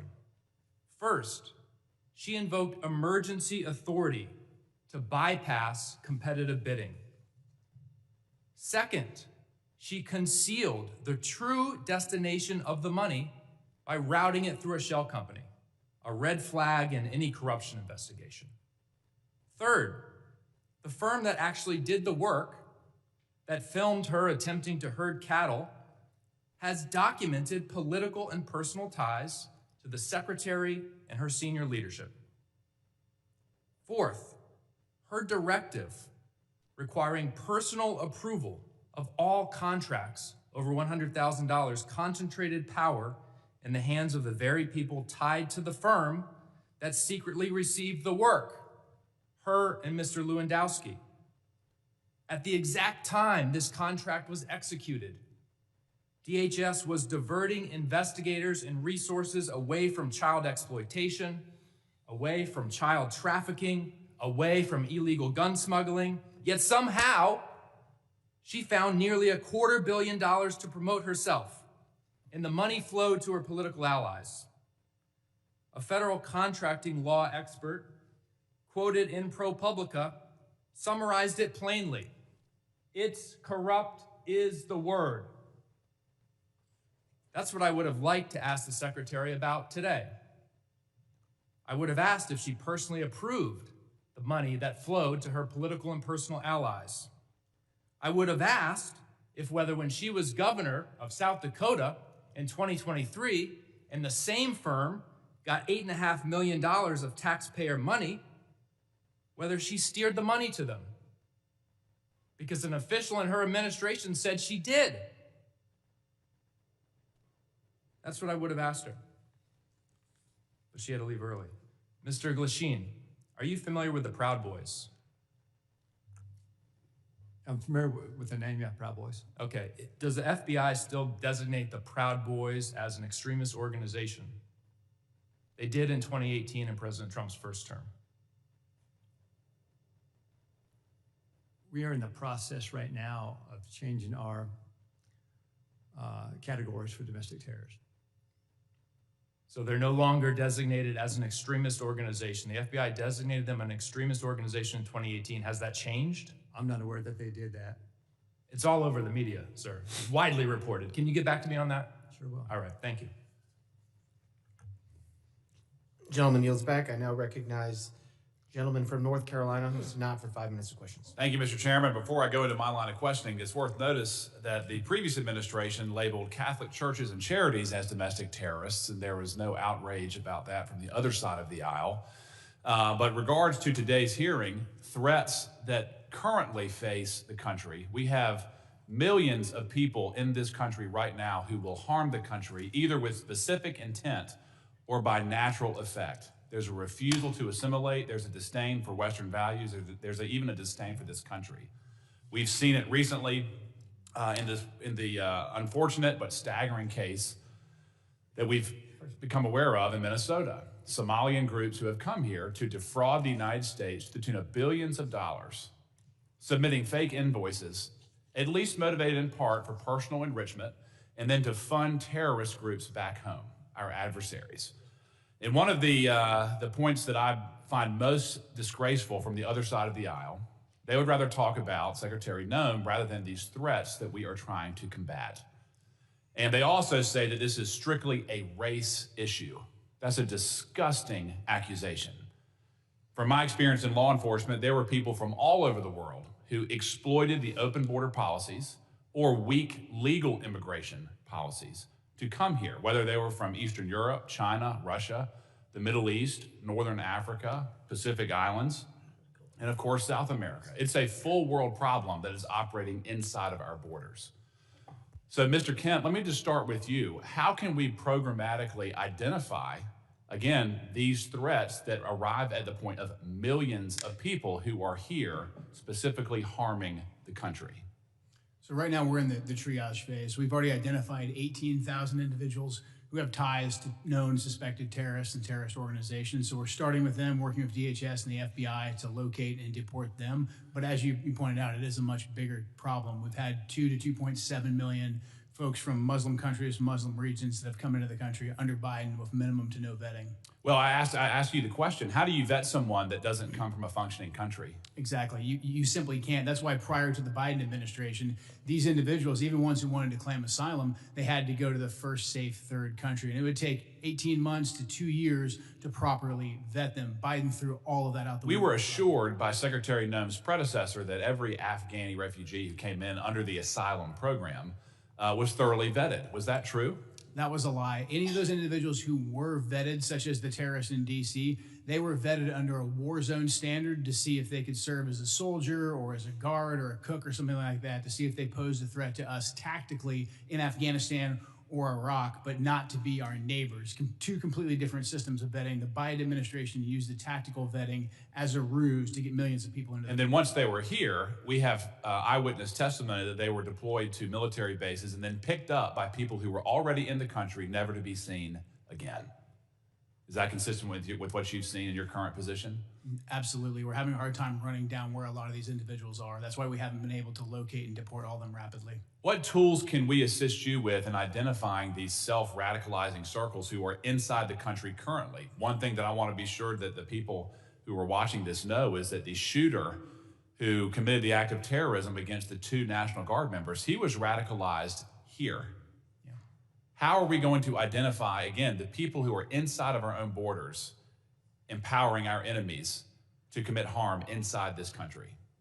Right now, the Trump administration has essentially gone back to letting us enforce laws, letting us enforce immigration standards, and letting us vet people. What I would like to emphasize to this committee and to the American people is that we simply cannot go back and retroactively vet these millions of folks that came in under Joe Biden. We have to locate them and we have to deport them as soon as we possibly can. Those who want to reapply, they can have the opportunity to reapply. So in terms of what we need, we just need the longitude to do our jobs. We're getting that from the Trump administration, and we appreciate the support of this committee. Yep. Mr. Glasheen, I want to give you a time to answer. In terms of the types of domestic terror that we currently face inside of our own borders, can you briefly describe that with the remaining minute that I have? Yeah, and thanks for the opportunity.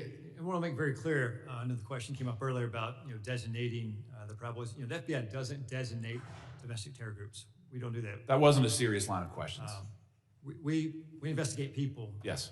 And the common component there is violence. So I'll make that very clear. And so in terms of regarding the domestic terrorism threat, we have over 1,700 domestic terrorism investigations in the U.S. And with respect to Antifa, which was asked earlier, we have approximately 70 Antifa investigations. Our arrests with Antifa-related subjects are up 171% this year. Gentleman's time has expired. Thank you. I now recognize gentleman from Louisiana, Mr. Carter. 5 minutes of questions. Thank you, Mr. Chairman. Thank you, witnesses, for being here. I represent the New Orleans region where we welcome partnership. We do not welcome occupation. What we're seeing unfold in our community is not public safety. It's a political stunt wrapped in badges, armored vehicles, and military uniforms.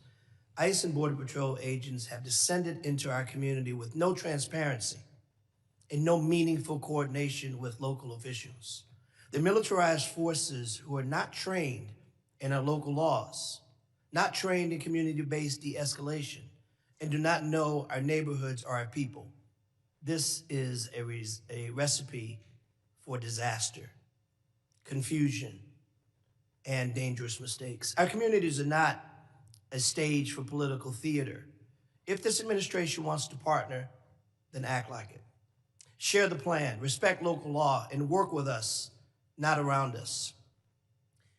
Unfortunately, Kristi Noem, our secretary, had to leave in the middle of a very important conversation to go and talk about dismantling FEMA, a discussion we'll have at another time that for the life of me, I simply can't understand why we would want to decentralize the Federal Emergency Management Agency, an agency that is needed more now than it was needed when it was first created, as natural disasters continue to happen more often than ever before in places it's never happened before. But nonetheless, if she were here, but she's not, I'll ask her chair.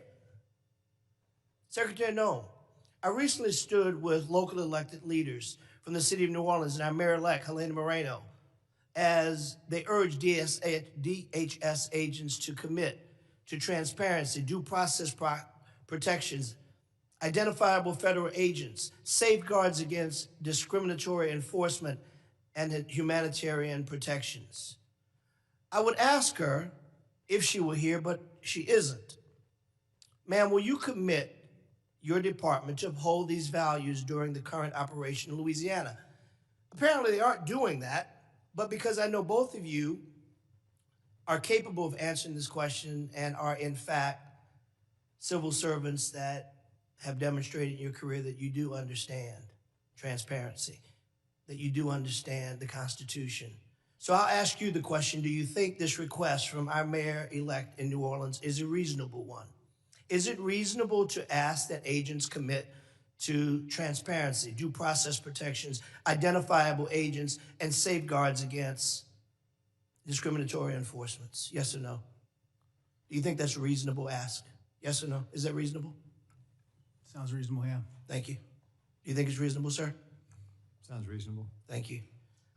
Secretary Noem, the masked officers you sent into the streets of New Orleans are attempting to arrest and abduct and detain anyone that looks like a migrant.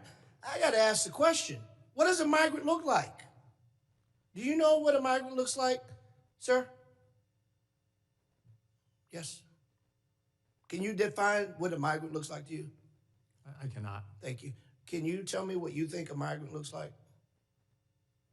These are targeted raids. Can you tell me what they look like? Yeah, you have to stop them. You have to check their identification. Okay, but can you tell me if you were describing to me as a new $50,000 bonused ICE agent, what does a migrant look like? You would stop and you would ask them for ID, and you'd be on an intelligence-driven operation, which is what these ICE raids are. They're intelligence. But if you were to say a guy's wearing a red shirt, you would say the guy's wearing a red shirt and a purple baseball hat. You would be able to give that description. But can you give a description of what a migrant looks like? Can you give a description of what a migrant looks like? We need to deploy ICE officers to stop people and ask them, and they go on intelligence. I reclaim my time. You clearly don't want to answer my question, and that's unfortunate because the American people want to know these answers. We want to know. I've got a quick video I want to show before my time runs. Please. Look at this. This is a stunning video from Louisiana. You hear that woman cry out. She's a 23-year-old running down the street away from the masked agents who are chasing her, repeating that she is a U.S.-born citizen, saying... Stop. This is a United States citizen who's running away from ICE agents who, when she gets to her house and her husband comes out, they stop the chase. They clearly weren't chasing her for that. They appear to have been doing something nefarious. You know why we can't tell the difference? Because they wear masks and they don't identify themselves as agents. That's a problem, Mr. Gentleman's time's expired. I recognize the gentleman from Tennessee, Mr. Van Epps, for 5 minutes of questions. Thank you, Mr. Chairman. Thank you to the Secretary and gentlemen. Thank you for being here today at this critical hearing. I'm honored to be here at my very first hearing as the newest member of Congress. And I've had the privilege to serve this country for over 20 years in uniform. First as an active duty U.S. Army helicopter pilot with service with the 160th Special Operations Aviation Regiment and currently serving in the Tennessee Army National Guard. And I'm honored to continue the mission from a new post with this distinguished committee. To our witnesses today, allow me to begin by expressing my appreciation for the work you all do, for the work your teams do, the work that President Trump and this administration does to ensure the safety and security of our great nation. I have just a couple of questions focused on emerging AI-enabled threats. Adversaries are already using AI to identify exploitable vulnerabilities within systems and networks and generate cyber intrusion plans far faster than traditional cyber tools. Mr. Glasheen, sir, foreign cyber actors are increasingly using AI to refine malware, automate phishing, and sift large volumes of stolen data. What additional cooperation or coordination between the FBI, DHS, and companies within the private sector would most improve early detection of AI-enabled intrusions? Or if you would just like to comment on this matter generally. No, I appreciate that opportunity. AI is a continued challenge right now. I think the relationships we have right now with government, private industry are strong right now with respect to any type of malware, ransomware. I think the CISA 2015 authorization that gives us the authorities, that's critical for the future success of that. And I think for the ongoing partnerships, I mean, the key piece here is that relationship with private sector, private industry. So we just continue to reinforce that. Thank you, sir. Director Kent, anything further you'd like to add on that from? No, AI is something we're closely monitoring. I mean, the ability for terrorists to breach language barriers and also to inspire people to conduct attacks and then give them AI-specific instructions, something we're monitoring carefully and very concerned about. Thank you, sir. Thank you both. I know you both spent your entire careers defending this country and greatly appreciate that, your service and sacrifice. Mr. Chairman, I yield back. Will the gentleman yield? Mr. Van Epps, can I have your time? Yes, sir. Mr. Kent, I want to talk to you a little bit about what we just had with Mr. Carter. I want to let you finish the answer about what an immigrant looks like, going back to my question, that there really is a wide variety of illegal immigration that has attacked this country. Just the gentleman yield to the gentleman? Yes, sir. Okay, so this is the correct time that the gentleman had left? Yes. Okay, the gentleman's recognized the remainder of Thank you. Time. If you want to finish your answer, I'd be happy to yield you the time. Thank you. He answered it. He said he didn't know. We've had 15 to 20 million illegals come into this country since Joe Biden took office. And so we have to stop individuals and we have to ask them for identification to determine if they are here legally. That's what you're seeing in those ICE raids. And in regards to the toll that illegal immigration has taken on this country, are you aware, sir, that in the last 25 years, more Americans have died because of drug overdoses than the entire country's military combat history? Yes. 250 years of military casualties is about 10% less than the overall deaths of the last 25 years of drug overdoses. Are you aware of that? I'm aware of that, and that's why I was glad to see President Trump designate the cartels that bring that poison into the country and kill hundreds of thousands of Americans, designate them as terrorists so we could stop them and aggressively target them. Does fentanyl discriminate on race? It does not. Or does it affect every single person, every single community, every single neighborhood that it enters? Every single person, yes, absolutely. I find it quite alarming that we do not have even a minuscule percentage of the outrage that we have seen from the other side of the aisle as it relates to the plight that Americans have undergone because of illegal immigration and its harms than we do today when you all are trying to enforce the law. From our side of the aisle, again, I thank you. I hope you'll come back. This is a worthwhile conversation. It's a needed conversation. And Mr. Chairman, I yield back. Gentleman yields back to Mr. Van Epps. Mr. Van Epps, do you yield?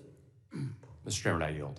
Gentleman yields. I now recognize gentleman from Colorado, Mr. Evans, for 5 minutes of questions.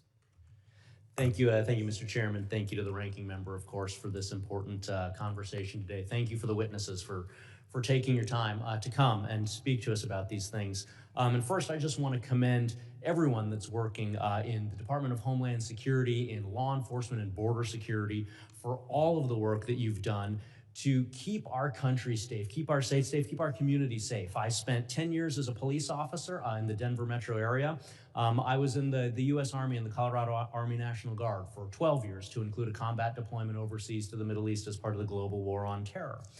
And those experiences, coupled with what's happening in Colorado, have shown me how critically important this hearing is on global threats and things that are happening around the country and around the world, because we know the numbers. We know that every 15 days under the previous administration, more Americans lost their lives due to drugs, with most of that being fentanyl, than were killed in the entirety of the September 11th terrorist attacks.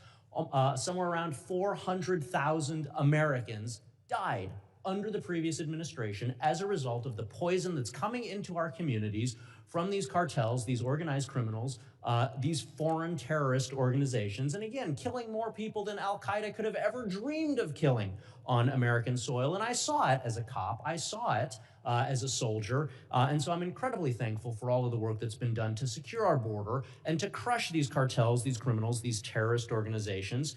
And somehow it sounds like there's been a lot of conversations and a lot of posters about names of folks from my colleagues on the other side of the aisle. As cops, we all know this, we have what we call in cop slang the Book of the Dead. All of the bad things that you see as a cop And so I don't have a poster up here because I don't want to traumatize the public with the things that I had to see and that my brothers and sisters had to see during my 10 years in law enforcement. But it's the names and faces of some of those 400,000 Americans who died as a result of this poison coming into our community, peddled by cartels and drug dealers and traffickers. And it's names. One of my constituents that was with me here on Capitol Hill earlier this year, Liz Hardy, lost a daughter, Brooke Hardy, to fentanyl. And so I'm going to say those names. And I'm going to remind folks that there are 400,000 other names out there of people who were killed by terrorists peddling this poison in our community. In Colorado, since 2020, Colorado has lost over 7,000 lives. At times, Colorado has had the second highest overdose rate of teenagers in the country. And so I am absolutely thrilled that we've been able to work together to secure the border and to go target these worst of the worst individuals here. And so to Director Kent, can you just talk about how cartels are adapting their drug and human trafficking methods in response to the new border security and the new focus and emphasis on getting these people out of our community? And what sort of resources do you need from Congress to continue disrupting? We all know action, reaction. We do something to keep Americans safe. The cartels react to that. What sort of things do you need from Congress so that we can continue to stay one step ahead and not have another 400,000 dead Americans? It's a great question. Because President Trump and Secretary Noem decisively secured the border, a lot of the fentanyl smuggling and drug smuggling is moving to the maritime environment on both coasts, whether that's in the Gulf of America, the Caribbean, or in the Pacific. So we're going to need a good deal more ISR, intelligence, surveillance, and reconnaissance platforms to cover that big and broad space so we can pick up these drug boats and take them off the battlefield. Thank you so much for that. So in addition to being a cop and a soldier for a combined 22 years, I am the only Latino from the Colorado delegation here in Washington, D.C., my district, 40% Hispanic. And so I am a little bit disappointed that the secretary left early because I wanted to make it clear that my Hispanic community also supports getting these drug dealers, these criminals out of our community because the Hispanic community suffers as well. But I also wanted to talk about, as we used to say in the military and law enforcement, you got to play the hand you're dealt, not the hand you wish you had. And the hand we're dealt right now is somewhere between 35 and 42% of the agriculture workforce in the United States are folks who are not here legally. And so as we're having this conversation around border security and deportations, I just wanted to have a little bit further exploration around how do we make sure that we protect our national security, because we know that national security starts with food security. If we can't eat, we can't do any of the other things that we're talking about here today. And so continuing that conversation around how we strike that appropriate balance to make sure that we are supporting our farmers and so many other industries with some of those numbers that I've mentioned. So I can see that my time has expired. Yield back to the chairman. Gentleman yields back, and I appreciate the members for being here. I now want to entertain any of those unanimous consents. The gentlelady is recognized. Thank you. I ask unanimous consent to include into the record an article by ProPublica from October 16, 2025, entitled, "We found that more than 170 U.S. citizens have been held by immigration agents. They've been kicked, dragged, and detained for days." I'd also would like to add an article by NBC News from December 7, 2025, entitled, "ICE has arrested nearly 75,000 people with no criminal records, data shows," and the letter that I sent on October 3rd requesting a meeting with Secretary Noem. Without objection. Can I do one more? I'd also ask for unanimous consent to enter into the record an article from USA Today, December 2nd, titled, "Trump Pardons Cocaine Kingpin Who Ruled Honduras." Without objection. Thank you. And last one, I'd like unanimous consent to be entered into the record a letter dated today, December 11th, after the conversation with the secretary, with dates of availability in order to be able to meet with Secretary Noem. Without objection. Thank you. Gentleman yields. Any other? Mr. Chairman, I ask unanimous consent to enter record. Gentleman's recognized. You know, we've heard over and over again that Border Patrol would only target those people that were, in fact, dangerous criminals. We've seen since the time in New Orleans that less than 1/3 of those have been detained have been criminals. I'd like to submit in the record this article by the AP, which demonstrates the statistics that clearly show that these agents aren't, in fact, going after hardened criminals, but people who look a certain way. Mr. Chairman, I have one other item that I'd like to also show over and over again. DHS will be targeting dangerous criminals. And here's a second article that demonstrates, in fact, that the people that they're picking up, many of which are, in fact, U.S. citizens because they look a certain way. The central theme that I'm offering in these unanimous consent articles is you cannot singularly identify a place or a person of origin by the way they look. Our Constitution protects us from that. This is a gross miscarriage of justice. Without objection. Gentleman yields. Closing. Gentleman, it's recognized. Thank you, Mr. Chairman. Mr. Chairman, this secretary abandoned her duty to testify at this committee hearing, and refusing to answer our question is unprecedented. No other secretary, even those under threat of impeachment, have just gotten up and walked out of a hearing when nearly half the members haven't even asked questions. On one level, you can't be surprised because she's failed to answer our letters and other requests for information. Secretary Noem did not even want to appear at all today. To add insult to injury, I'm told that when she left, she did not leave the building. She went to the anteroom. Furthermore, to ostensibly go to a FEMA council meeting for 1 o'clock. I understand on good information that the FEMA council meeting was canceled. So there was no need for her to go. She was a liar with no respect for congressional oversight.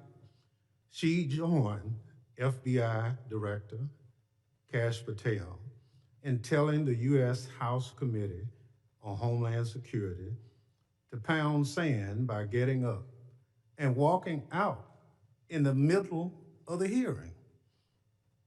We were told that she'd be here until 1 o'clock, but she left significantly early. This is embarrassing display from someone who can't take the heat, is disrespectful to the committee and the Constitution, the separation of powers. But again, what else can we expect from an administration led by a man who sicked a mob on the Capitol on January 6th? Mr. Chairman, because the secretary walked out of the hearing, I move that this committee subpoena Secretary Noem back to continue her testimony. Thank the gentleman. I yield back. The gentleman yields back. Mr. Chairman, I move to table the motion. Gentleman moves to table motion. I thank the gentleman for that motion. Now, can we?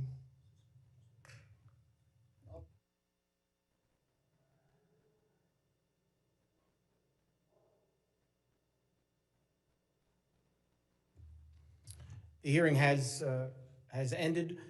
We will entertain the motion. I would like to excuse the witnesses and thank them so they don't have to wait around for the vote. First, also thank the Capitol Police for being here today and doing a great job, and thank the witnesses for being here today. The hearing is on worldwide threats. I'm sorry we didn't get to focus a lot on that today. As someone who's from New York, and 25th anniversary 9/11 is coming up, I thank you all for the work you're doing to keep us safe and make sure another 9/11 does not happen. The members of the committee may have some additional, okay, we'll do it at the end, all right. The witnesses are excused.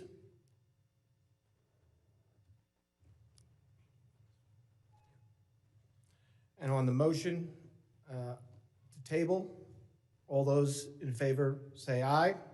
Aye. Aye. All those opposed? Nay. The ayes have it. Mr. Chairman. Yes. I I guess we're gonna have to ask for a recorded vote on that. A recorded vote has been requested. The clerk will prepare the roll.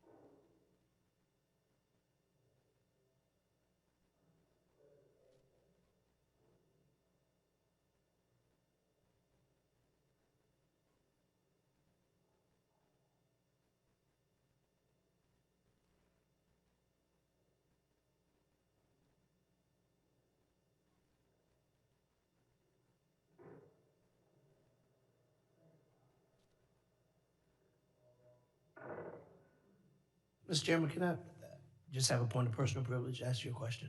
It's an easy one. It's a statement. It's a point of personal privilege.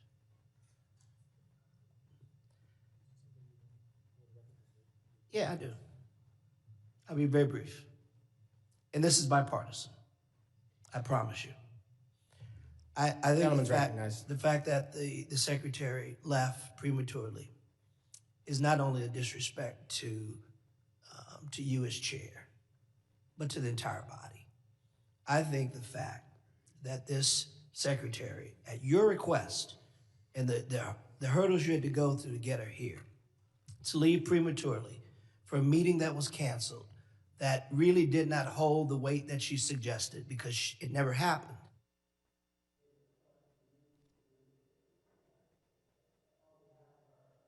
Somebody turned me off. I apologize to you, my friend. You deserve better. Thank you, gentlemen.